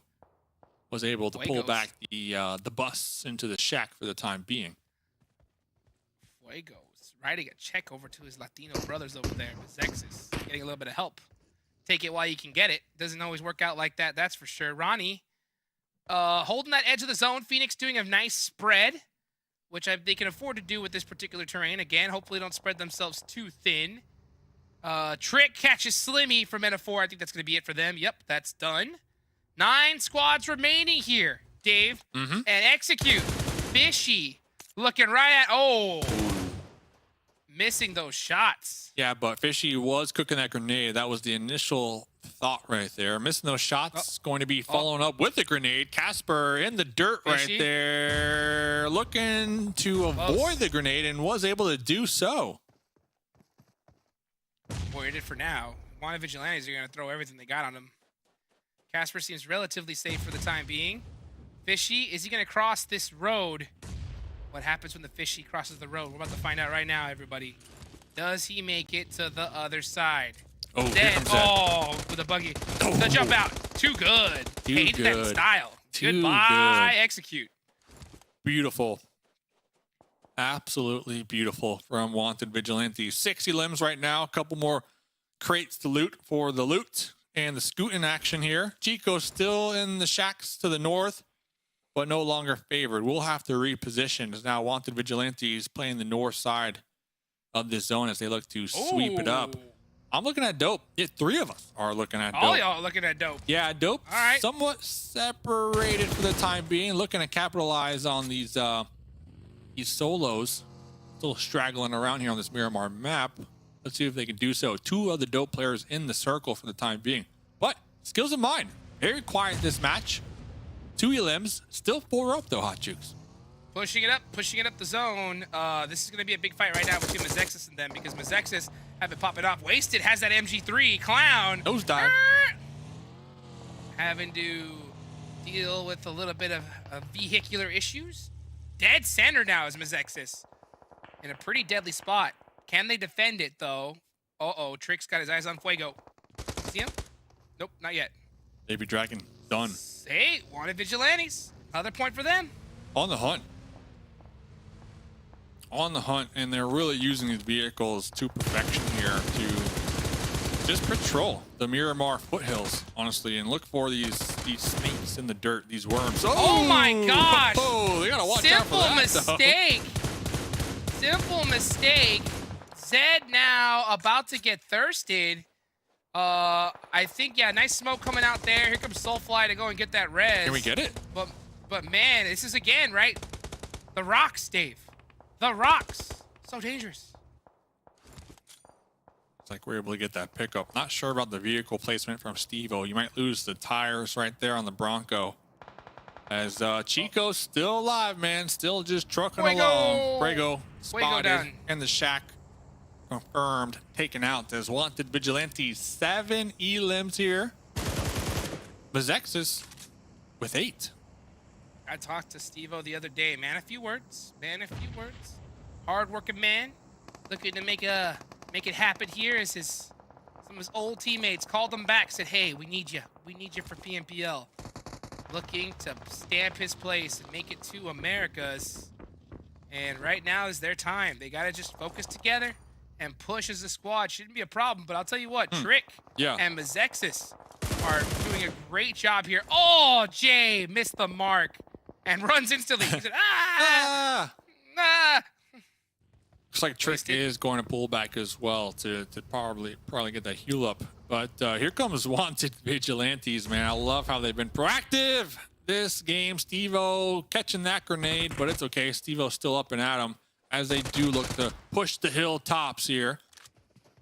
Bomba's by himself. He doesn't realize it. He realizes that he thought he had that big angle on him, and now it just turned against him. Yep. And now Bomba is going to go down. Well positioned from Wanted Vigilantes as they soak up another point. And Skills of Mind in trouble. Oh, Chico with a nice shot, though, catching Zed. And Christine. That is looking real. Actually, that was Steve-O. So, man, Wanted Vigilantes, 2 knocked. SoFly is on Chico now. SoFly versus Chico. Chico, the spoiler from behind, strafing back and forth, but SoFly was able to seal the deal. But at what cost here, Jukes? 2 members of Wanted Vigilantes are going to be down, bleeding on out. SoFly somewhat separated for the time being. Fishy is still pretty healthy. Looking for the pickup in the smokes. This is perfect for Wanted Vigilantes, actually. They eliminated that complete angle. There's nobody there on that side. All they got to do now is just hold that position and get that reset. Trex is at the bottom in a really bad spot. He's just not in a position to get any information at all. So he's just full sending it up the hill, hoping for the best. With his team at his side, can they catch Wanted Vigilantes, though? There's a big fight.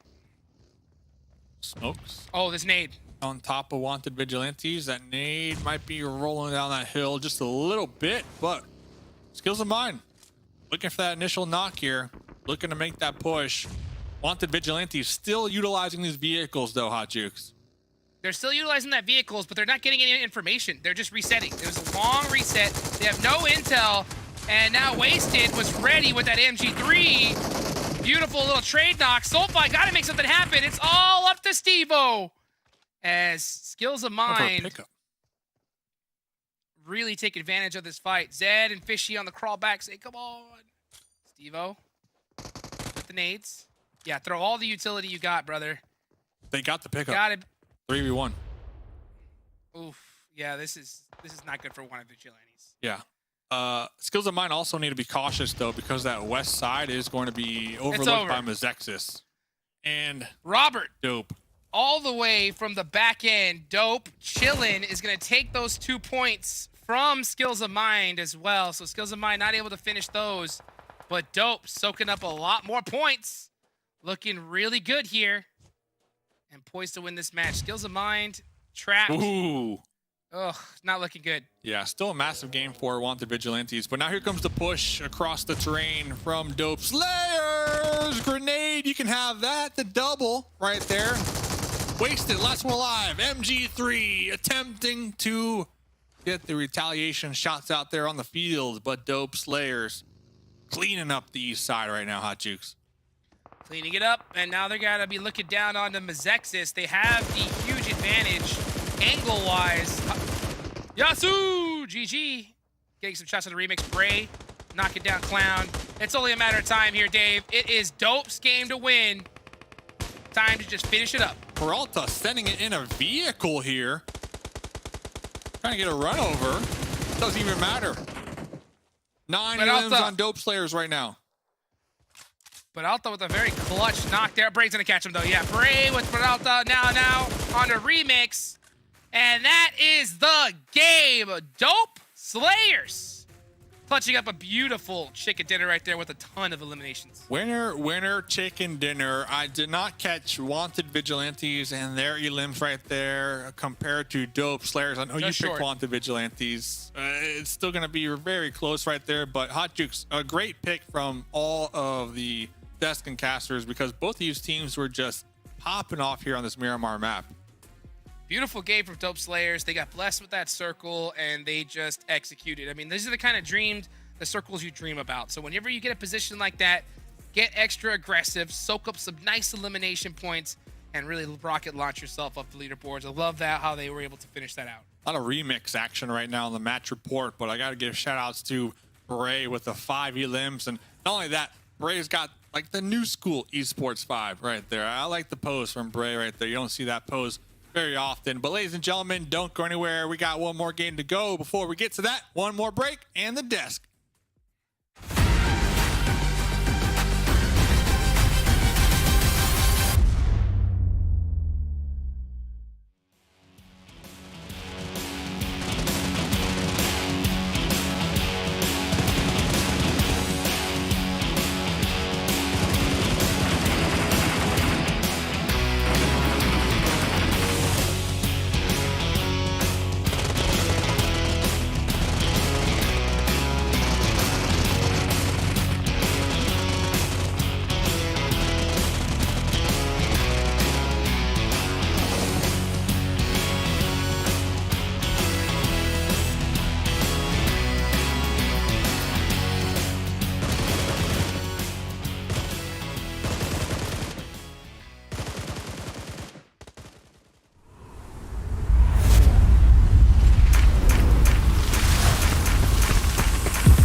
Your order is here. Oh, thank you, thank you.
Dope Slayers being able to come out with the win. Cam, it's not only your favorite map, but Yeah. also we got the pick right, baby. Dope Slayers. Look at that. Yeah, we did.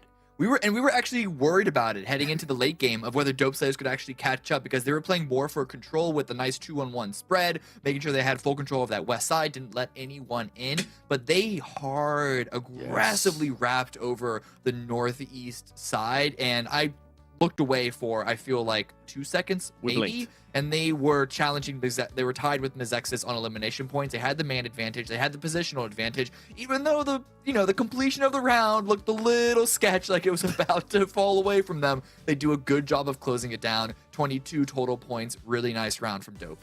Yeah, the way Hayuya and Robert, especially Robert GG, being able to hold the off angle so Hayuya could actually push up and try to third party the fight that was going on. Beautifully played, those players. But then another team, MEZEXIS Esports, being able to come out with 15 points. This is the team that we've been wondering where they've been. Well, guess what? They finally showed up. And on top of that, a team that you were mentioning earlier too, Skills of Mind. These are teams that kind of need the points. We're starting to see them here in the first page a lot more. Yeah, Wanda Vigilantes as well are being really consistent with their solid placements. YKG, despite losing a few people early on, up there with the elimination points. Then here on the other side of things, Golden Eagles just can't stay consistent, whether this is going to be a day of come-ups or a day of sliding back down to an underwhelming week 2. You know what? It's Miramar. Don't blame the map. I'll give them a break. Don't blame the map. Golden Eagles. It's Miramar. You know, it's not Erangel where you guys usually tend to perform. By the way, Puppeteers not hitting their quota there with just 2 elims. Maybe the next. Do they play the next match? Yeah, they do play the next match. Yeah. That was YKG's last match, by the way. And we were the more we started looking at YKG, the more 24K starts to stand out. That player is so good. But you know what? Yeah. The team that was actually standing out is going to be one of Vigilantes. So let's take a look at their stats, because so far today it has been a completely different team. Yeah, it really has. It's looking pretty good all across the board. No one is a real clear standout. Obviously, there are some that are performing better than others, but we're not seeing a drastic valley, a drastic gap in like 1 or 2 players performing leagues ahead of everyone else. Yeah, we also seen Steve Wolf. I personally thought he was going to be able to clutch it up there at the end. It might have been a bit too much of an ass there for Steve, okay? So I'm just going to let that one slide too. But he's been able to average 1.25 elims. That's great. And I'm starting to notice too that some of these players, Cam, are starting to steal those eliminations, which is great. And I'm starting to see it a lot more this season. I've been looking at the stats. It does seem that players are wanting those elims a lot more because of that the way that the placement points are working. Everybody wants to get that extra point. Yeah. Again, reminding everyone that this is the first regional event with the new point system, which essentially is placements are nerfed. That's really the best way to think about it. Elimination points, each individual elimination points is a lot more impactful because you don't get as many placement points. So in terms of how many points there are to get every single round, eliminations now count more. You don't want to give up. You don't want to completely ignore placements. We sort of wondered if teams would do that. And we saw that a little bit in the very, very beginning of this entire event, where some teams, I don't know if they were doing it because of the new point system, but they were leaning heavily into eliminations. You still need placements to perform well. Look at WALLSTREETBETS and Hyper and YKG, who are all getting a bunch of wins. Actually, Dope Slayers now are on 3 wins as well, and they're getting a bunch of placement points for those victories. Yeah, I thought you were going to slip another name in there, and I thought it was going to be Puppeteers, because that was the team that I was thinking about. As soon as you said placement points, elims, focusing on elims, not focusing so much on placement points, that's the first name that comes to mind. But another team that's actually been able to perform pretty well, MEZEXIS, finally showing up too. We've been wondering where this team has been, being able to come out with 15 total points is that last one. That's what we want to see out of this team. Yeah, exactly. They ended week 1 in 4th place, and they've been slowly climbing up the past couple of rounds, the past couple of days, but it was this recent round with a good solid number of eliminations in 2nd place to put them in 9th for this week, which feels underwhelming considering that they were 4th at the end of last week. But I believe that they're potentially back on their form to get towards the top. I don't know if there's enough time. I don't know if there are enough points available. The gap, I think, is too big for them to try and reclaim 4th specifically, but they can certainly get higher up in the single-digit placements and get themselves more bonus points. We just got spoiled, all right? That's what it comes down to. We were used to seeing them be so consistent that we got a little bit spoiled. But you know what, ladies and gentlemen, let's look at the next map that we're going to be playing, because I was talking about it earlier with Cam, and none other. Sanhok, baby. The Madness. We get to finish off with the Madness. Group A is going to be sitting out one of Vigilantes, which performed really, really well today. And on top of that, YKG is going to be sitting out as well. So for some of the other teams, and Hyper, if you want to be able to create a bigger lead, now is your chance. WALLSTREETBETS, if you want to finish off with a great note, and Puppeteer, you as well.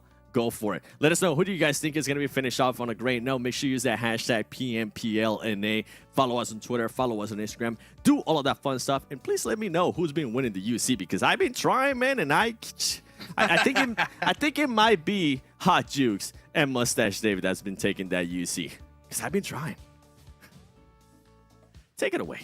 No, sir. No, sir. I do not take any UC away from this beautiful YouTube chat, baby. And here's some more for you right there. 600 UC right at the bottom. It's Sanhok. Let's go. Yes, sir. Shout out to YouTube chat. This UC code right now goes out to Octane. We see you, man. Hopefully everyone's having a great night. Courtney in the chat, Relapse in the chat, having good times here. Let us know, who do you want to win the final map of the night? Day 4, Match 5, Week 2, PMPL NA 2023.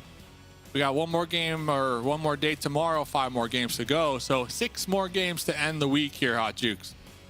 Dude, I love it. I love seeing these comments, watching players, you know, these people shouting out their favorite players. I see Octane XYZ says he loves Dong. He loves the player Dong. I love to see that, dude. He has been performing so well, and I can't wait to see what he does tomorrow, because tomorrow, Dave, is the last day for a squad like Puppeteers to put some points on the board. So they got to get some points right now. Yeah, love seeing the support. I mean, at the end of the day, of course, these players are looking to excel in their competitive, you know, PUBG Mobile career. But why do they do it? They do it for the fans, Hot Juke. So love to see how every season we get these new players in, and these new teams, and just they're able to develop these fan bases along the way by making these plays. So, ladies and gentlemen, Sanhok, baby. Zone #1 up there at the top, some water in play. Dope Slayers had an amazing game last game on Miramar. Just in case you are tuning in right now, make sure you go watch it back after the Sanhok map. But I'm bringing them up here, Hot Jukes, because the Dope Slayers, their position, they're going to be looking to potentially gatekeep Execute, who, I gotta say, they've been having like a kind of off night here, in my opinion, Hot Jukes. Yeah, they definitely have. So I think when it comes to Dope with this position, they got to maximize it. The question is, do they want to hold on to that bridge and possibly bridge camp Execute, right? Or do you want to full set it on here? But here's the real thing, right? YKG is sitting out. So boot camp, wide open, Angry Amateurs are the Panthers. We've seen this once before, Dave. Who's going to win it this time? I'm hoping the Panthers, just because of how they really need this one tonight, but they're going to be walking in the open, already spotted from across the way, getting lit up pretty good here. About 25 HP each player. Super up on the outskirts with the Vector. Letting that one rip. Nate lean peeking with the M4 is going to be getting that reload here, but look at this. The Panthers, things not working on their push, and they're immediately pulling back here. The table's turned. Angry Amateurs now on the offense. This is a tough fight right here. I mean, they really got to watch out for Puppeteers, though, especially if Fang is able to get that angle. That's going to spoil both of these squads. Zuko, yeah, he's peeking off to the right just to make sure that there's nobody there, but it's really tough to tell. It's going to be a stalemate. It's going to be really up to whoever makes that first mistake and who catches that knock. I'm looking at the Puppeteers, right? I feel like they have the upper hand. Once when these two teams start to clash with each other, the Puppeteers could capitalize on third party. The thing is, they're separated. Reckless and Fang. Fang is still in the water trying to close the gap and group up with Reckless. Meanwhile, Dong looking to make a play on that east side. Nice little aerial view of them right now. Looks like they're almost trying to avoid this, which is kind of a mistake in my opinion, because they need the dealing points here today. They had one really good game and then 2 bad games. So Puppeteers could definitely use some points here. But going back to your point, the stalemate right now. The stalemate between the two teams. Oh, this is brutal. And not to mention, these are the 2 worst performing teams right now this week. Angry Amateurs. Oh no. At the bottom. Oh, MEZEXIS. All these teams knew that YKG was going to be sitting out, and it could have been an open season on these squads. And MEZEXIS taking a nice and easy point. That's going to really hurt Puppeteers. And this is what happens when your puppeteers just kind of running out there in the open, not really supported with your teammates. On Sanhok, of all maps, too. On Sanhok. So, puppeteers kind of lost almost right now with their movement here. Losing one early on. Fang knows that there's going to be some opponents up there, but Fang just doesn't have the support from the teammates downhill. So, Fang looking for some early elims here is going to be on their lonesome. I believe recognizing that, now going to be pulling back here, Hot Juke. Oh, man, MEZEXIS got that nice early elimination, so that's going to definitely help them out. They're just looking for information, just trying to stay up. You know, with this zone, their spot, they could gatekeep all of these teams, but it's a tough one to hold. Chronix, wow, I'm surprised that he made that rotation, is in big trouble. Now let's see if Fang, Quan, Fang, 1v1. Who's got it? Fang. It's Fang. Almost had him. Close one. Almost had him. Yep. But the puppeteers, kind of going back to the point, the puppeteers are just on their own individual solo missions right now, just seeing what they can accomplish, because they're definitely not fighting as a team, as Reckless is going to be right there in the open, squaring up against MEZEXIS, and Execute using the same rotational pathway that the puppeteers did moments ago. Gonna be pulling in right behind that on that water over there. So we'll have to keep tabs, because there's about 5 teams in the general area that we're looking at right now, Hot Jukes. Yeah, right now, MEZEXIS is trying to decide, do we want to gatekeep from this position, or do we want to focus a little bit more center in the map? They're opting to push in, which I do think is a good decision, because this is a very tough part to hold, especially if you get out-angled. So, hey, take the money while you can. Focus on that spot. Angry Amateurs still inside of boot camp, getting pieced up all over the place. Looks like Wall Street Bets. Kubi hitting that laydown, avoiding those shots from Panther. You didn't see a thing. That's what Kubi's saying. You didn't see a thing. Now going to be pulling back here, using the hill side, avoiding the sight lines of Panther. Then I love how the teammates from Wall Street Bets are trying to get the upper hand up there on the high ground. Oof. Angry Amateurs still have the full squad up. No eliminations. They should have a ton of loot, though, since they looted boot camp here. Getting out of boot camp is going to be the problem, though, because there's players all over the place. The Panthers tried to make a rotation, failed, lost 2 players early on. It's not looking good for them. Let's get that zone all the way to the north. What do you think here, Dave? Let's make it extra spicy. Yeah, not all the way to north, but still it is going to force the teams in boot camp to push out Angry Amateurs and the Panthers. I don't see them making it out alive. With Wall Street Bets in the south on the high ground, you got Execute on the coastline right there in the cliffs, and then MEZEXIS still holding down that very strong position for the time being. So that's going to be a bloodbath. That's going to be a bloodbath. And yeah, good call out. And Hyper still way down there deep in the blue. They're going to have to move in this direction here, Hot Jukes, very shortly. Oh, they're headed that way. They do have a 4-vehicle strategy, so they are pushing it up. I'll tell you what, though. The one team with this zone that has to be just feeling disgusted is the Panthers, okay? Because the Panthers normally drop Paradise Resort, and that is where the zone is locked on. So they switched to boot camp because YKG is not here, lose 2 players early on, and now they're in big trouble. So, man, I mean, these little decisions, sometimes it's better to just do what you have been doing, Dave. Couldn't agree more, as they're down to just a duo now in this stalemate between the Angry Amateurs. Looking at the elim so far, Execute with 2, MEZEXIS with 2, Excuse with 1. Okay, we see you, Excuse, over there on the edge of the south. Might be clashing with K19 here very shortly as we do look ahead. Going back to Dope Slayers. Remember that bridge camp we were mentioning? They might have the opportunity to do just that up against the Chosen and Execute, who they were on the shorelines by boot camp on the cliffs, but they opted to double back, go back through the water to where they came from originally. And they might be looking at that bridge here, Juke. So that bridge might be a hot area where the Dope Slayers are holding down. Let's see what Dope is going to do. It looks like Bray, 77K, looking to go fishing. Uh-oh. And he is Ooh. Trying to get his hook onto some Sup, of pig? the chosen. Some little water sup pig. Water sup Oh. pig. And then is that Execute making their approach across the bridge? It is. Yep, it is. So Execute is going to finally make that bridge camp. And yeah, Bray, great heads up from Hayuya to let him know that, hey, they're coming. Now it's time to just get off of this area and focus on this bridge camp.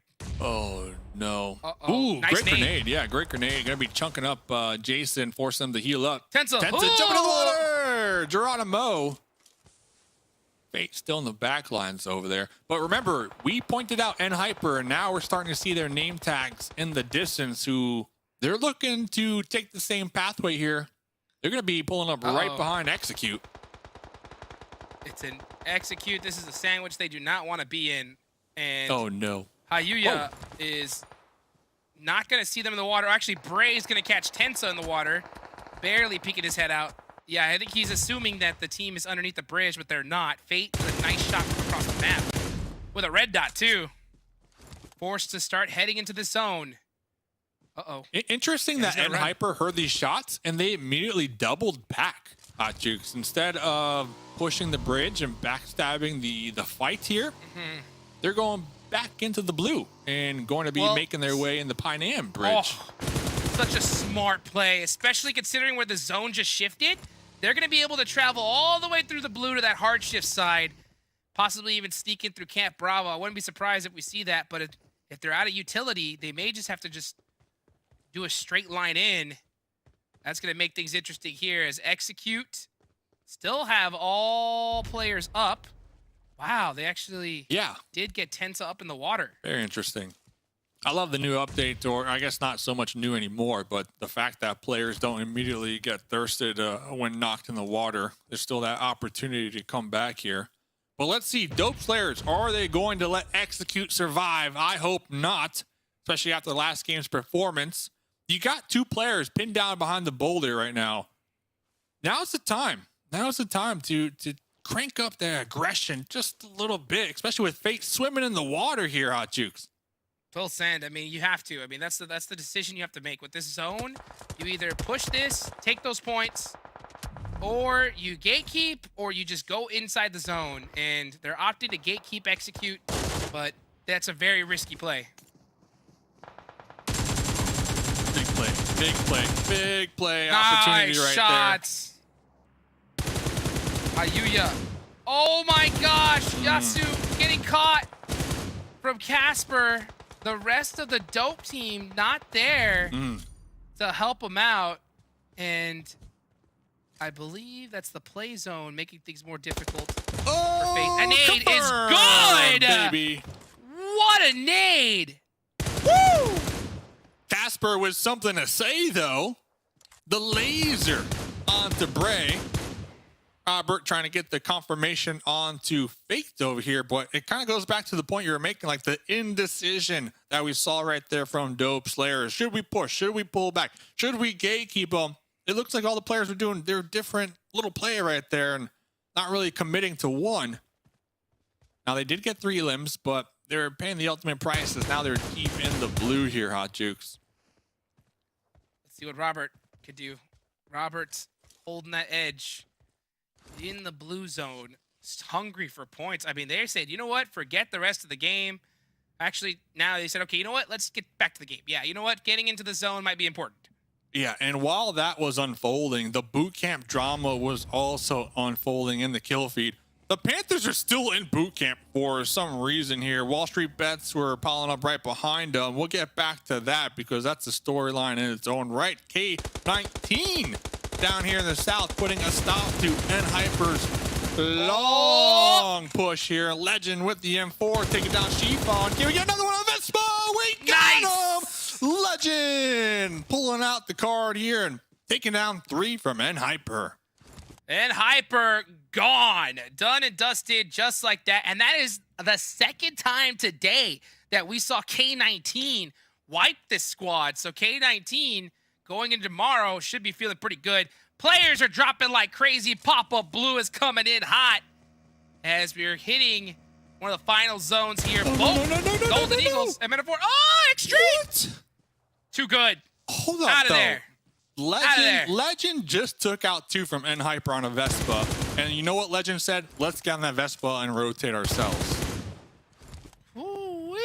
Now X-Ray's getting on the Vespa. This is Oh the no, Vespa. Poppy Sour! Do not get on the Vespa. Leave the Vespa alone, okay? Everybody that gets on that thing just dies immediately, man. Oh no, the Vespa on Sanhok. That is the cursed Vespa. That needs to be a limited series, right? The cursed Vespa. Wow. Back to back to back. Don't even get near that thing. Don't even look at it twice. That's for sure. Question is, which team do you think is going to win the map?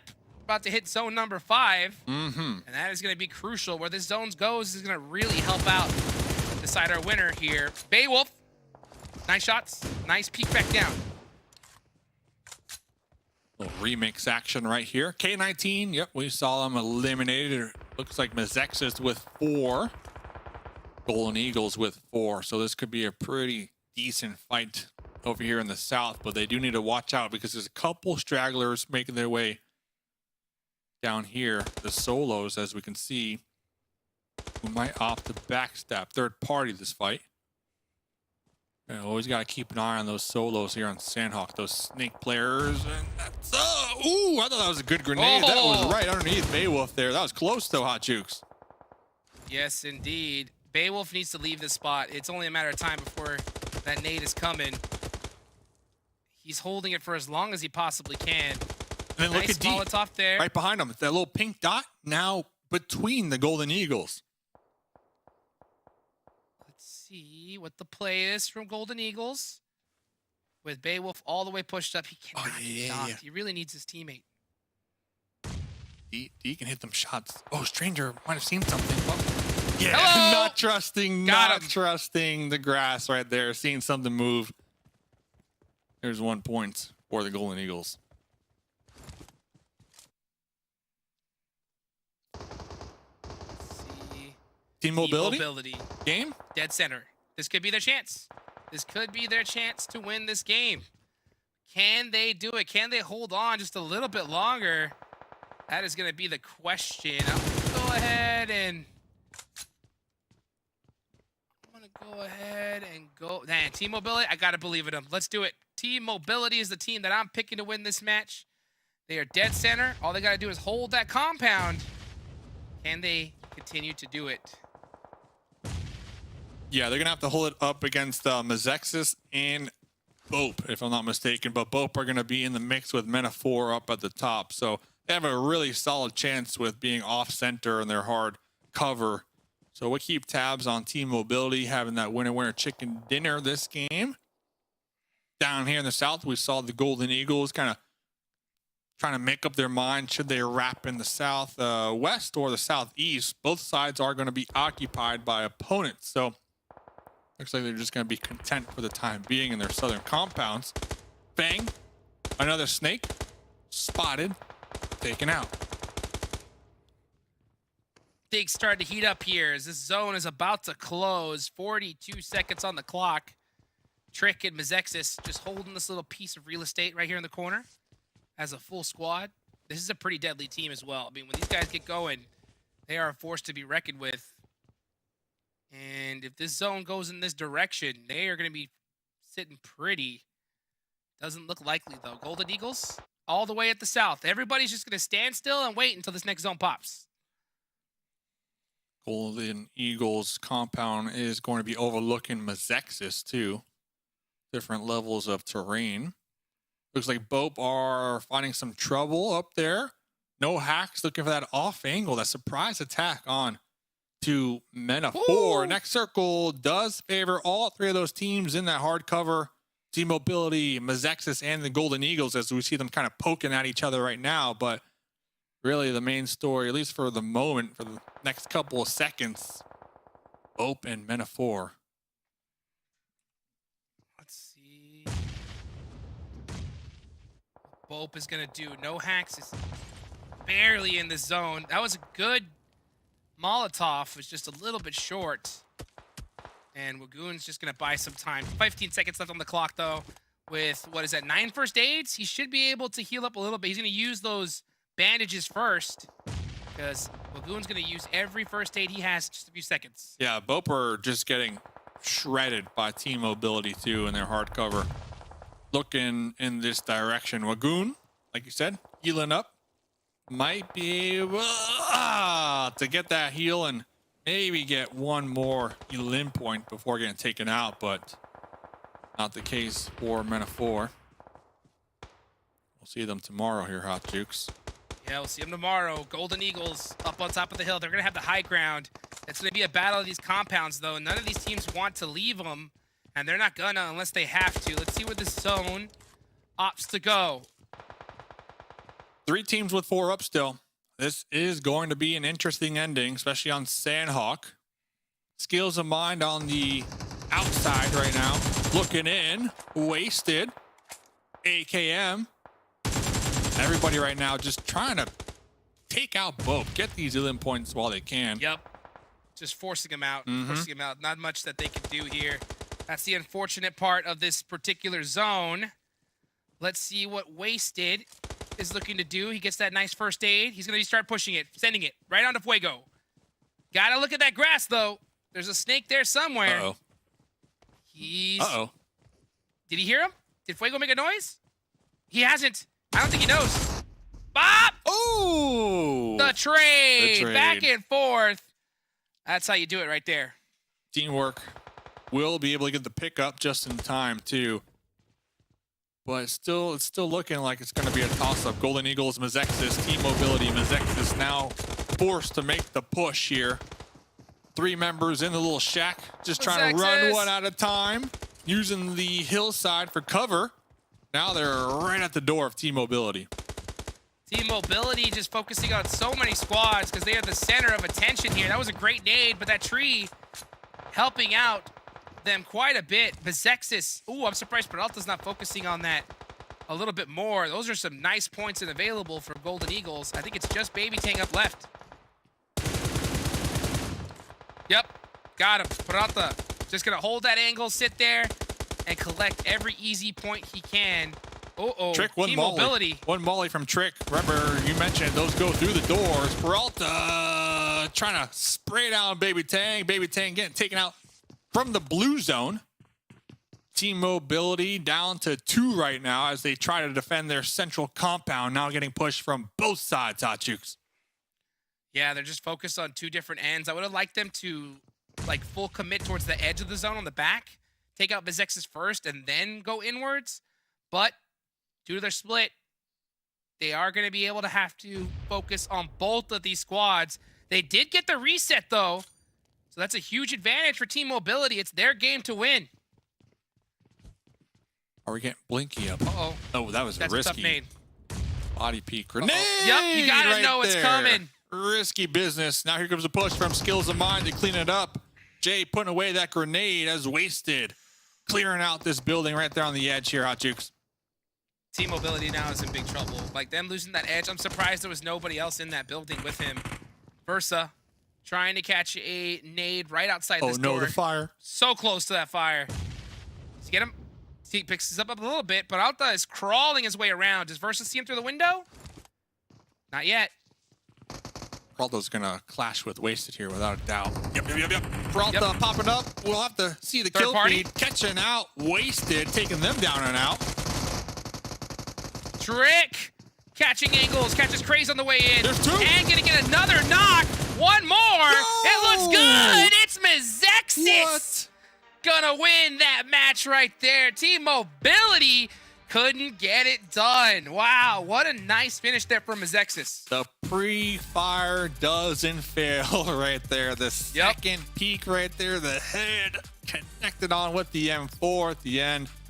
Team Mobility, though, pretty solid night, all things considered, but did anyone pick MEZEXIS? I think not, Hot Jukes. Nope. So we got to give props to them for really pulling off the clutch card this game. 90 limbs, almost 2K damage done. Yeah, it was beautifully done there. I think that, unfortunately, Team Mobility just tried to bite off a little bit more than they could chew. They tried to hold that entire complex. When it gets that late in the circle, you really can't, right? You have to focus on one side, group together, and then push the other way. So since they decided to sit still It allowed both those teams to collapse on them, and they just couldn't get it done. I did love Peralta and their heads-up play with snaking it right there in the grass, getting an additional elim onto Wasted, trying to hold down that angle as well to make sure that their squad mate from behind is going to be clear from that side. So that was beautiful. That was some pretty solid team communication. MEZEXIS, quite the day here, Hot Jukes. Great day from them. Great day from us as well. We'll see you guys tomorrow, but not before we wrap things up right after this break.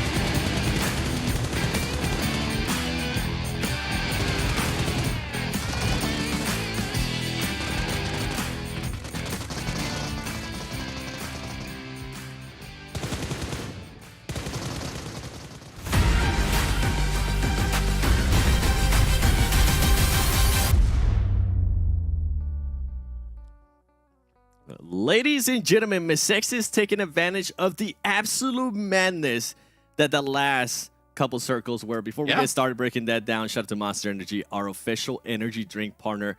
Cam, I got one question for you. Is it safe to say that Team Mobility choked? Yeah, they should have won that. They were given every single advantage in the world.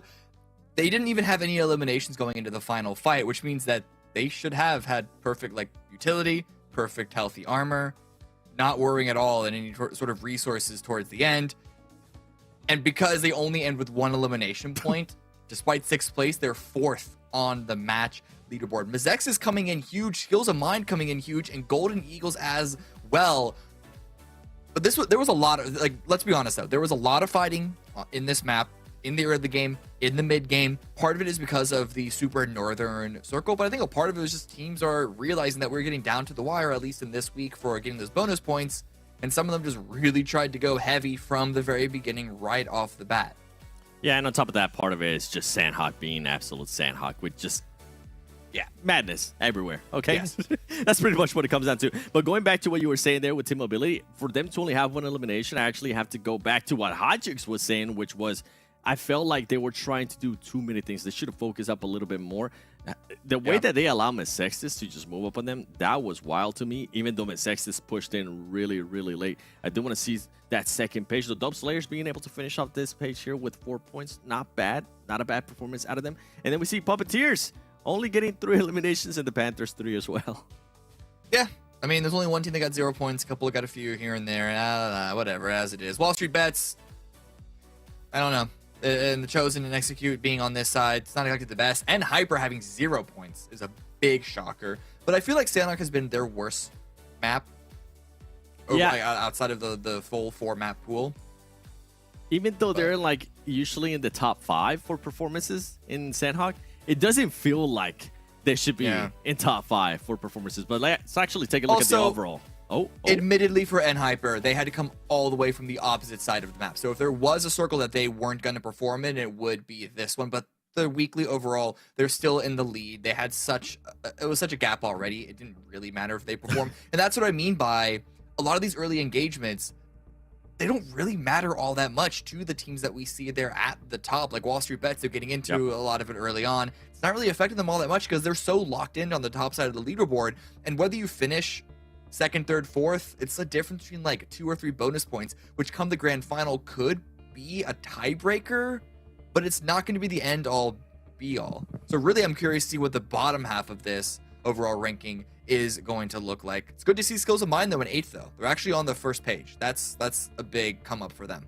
It is, and then we see Puppeteer there in 9th place with 84 points, and I'm gonna go all the way down because now we're looking at that win would have been just so huge for Team Mobility to just be able to move up this leaderboard. We're gonna see them there in 14th place, being followed by the Panthers, and on top of that, super lazy Reflex there with those 55 points. Yeah, look at that 14-point gap between 13th and 14th place. You're dead on with Mobility really they should feel bad about squandering that round and not getting that win. But they're BOPE Esports at the bottom. K19, hey, they raised another spot. I mean, tiebreaker raise, but 18th is still 18th place, right? Yeah. I agree with you. They started the day in 20. They moved that 2 spots and they got a chicken dinner. That's how bad they were doing in the first 3 days. That's true, K19. yeah. Even a chicken dinner couldn't give them more than 2 spots from the bottom. I'm sorry, but it was just like, even when we saw it earlier too, it was just like, you get a chicken dinner and you only move from 20 to 19. It just hurts. All right. Any guesses for MVP? I feel like today we're not gonna guess it right. I'm definitely not gonna guess it right. Oh man, today I think is gonna be even harder than the previous days where we've also gotten it wrong. So maybe somebody from one of Vigilantes? It's been all over the place. It could be someone from Wanted. It could even be someone from MEZEXIS. Like, I'm thinking Trick maybe. Oh, all right. You know what? Addy, show us the money. Who is it? Because I'm pretty sure we're not. Oh, Soulfly. Hey, okay. you mentioned Wanted Vigilantes. I got the team right. I didn't even want to guess the player, but I got the team right because they did have just a great performance today. This is going back to what Mustache Def was saying. Even Hot Jigs too, when he picked them on super early. This team came out to play today. They really wanted to set themselves up for the next week. Soulfly, I mean, 7 ilms. By the way, is this the lowest amount of ilms that we have gotten from an MVP? I think it might actually be. That's crazy. It might be. Yeah, that is the lowest that we have seen. Yeah, again, that just shows how up and down this entire day has been. Yep. I really do wonder, and I kind of worry in some way, but the same way, it's kind of a good thing that tomorrow is going to be even more inconsistent, which shows that the teams at the top, they're not necessarily pushing as hard as they were previously. And again, because they're so locked in, but also the teams at the bottom, they're going to be going for those moments. They're going to be going for those opportunities and those big wide swings, which if they miss, they miss. But if they land, they will do some heavy damage. Again, referring back to K19, Wanted Vigilantes doing well. And you want to know what's good about this performance for Soulfly is that today, 7 eliminations. Weekly, 8. So this was definitely a strong day for Soulfly to level up his performance and hopefully can carry on that into tomorrow to get maybe a few bonus points, but more importantly, put themselves in a stronger spot on the season overall leaderboard and try and get the momentum rolling for week 3 to try and get like a good number of bonus points there. Yeah, and I feel like today with what we saw, right, not only in the MVP, on the overall, and just on the matches for today overall, I feel like the teams that definitely need those points, this should be a message for them, right? Teams at the top, they're currently being comfortable. They're currently being able to do stuff that they might want to try out. It's not working for them, so you're actually going to be given the option to get a lot more points. Hopefully, they come in tomorrow and they come in hot. They want it to be aggressive. They wanted to take the fight to all those teams. Because I'm looking at K19. You got that chicken dinner, right? You were able to perform well. If I'm not mistaken, I think one of your players ended up with 10 eliminations for the day, which is great. But you're only jumping up 2 spots. That's not how you want to be. You want to be at least in the top 16 just for that confidence boost for themselves. And we're not even mentioning what's going on the overall between week 1 and week 2. So we'll have to wait and see. Nonetheless, though, let us know in the comments below and also on social media using hashtag PMPL NA. Who was your MVP? Was it Cam getting that pick right in Miramar? Because that was pretty MVP worthy, I must say, Cam. Congratulations. Always winning. Always winning. Space stays winning. By the way, that shirt's amazing, right? Making me look bad here. We will be back tomorrow, finishing week 2. You never look bad. Finishing week 2. Oh, thank you, brother. Appreciate it. So don't forget to come and join us as we're going to be seeing how these teams are going to be going into week 3. I think tomorrow is going to be setting the pace for what the madness will be in week 3. And I'm hoping that some of these top teams, right, that they have a great, nice little cushion in points. In week 3, I won't be here. I'm hoping that there's a lot of hot drops. Are you with me? Yeah. No, let's hope for it. Let's hope for it. Something that we don't really see in NA quite often, but I feel like it's time. It's time we start encouraging that. If you see a team being hurt, go for them. If you can stop them from being in the finals, go for it, baby. Okay, so like the real answer is the hot drop itself is incredibly risky to do. However, I do want to see in-game targeting, whether that is holding a line where you think they're going to rotate through, or if you see in the kill feed that they're getting wounded, give up your spot in the center of the circle to go push them. If you're comfortable and you can knock a threat out of the grand finals or even damage their potential bonus points, I mean, that's displaying the game, isn't it? Yep. Terminator over here. Target them.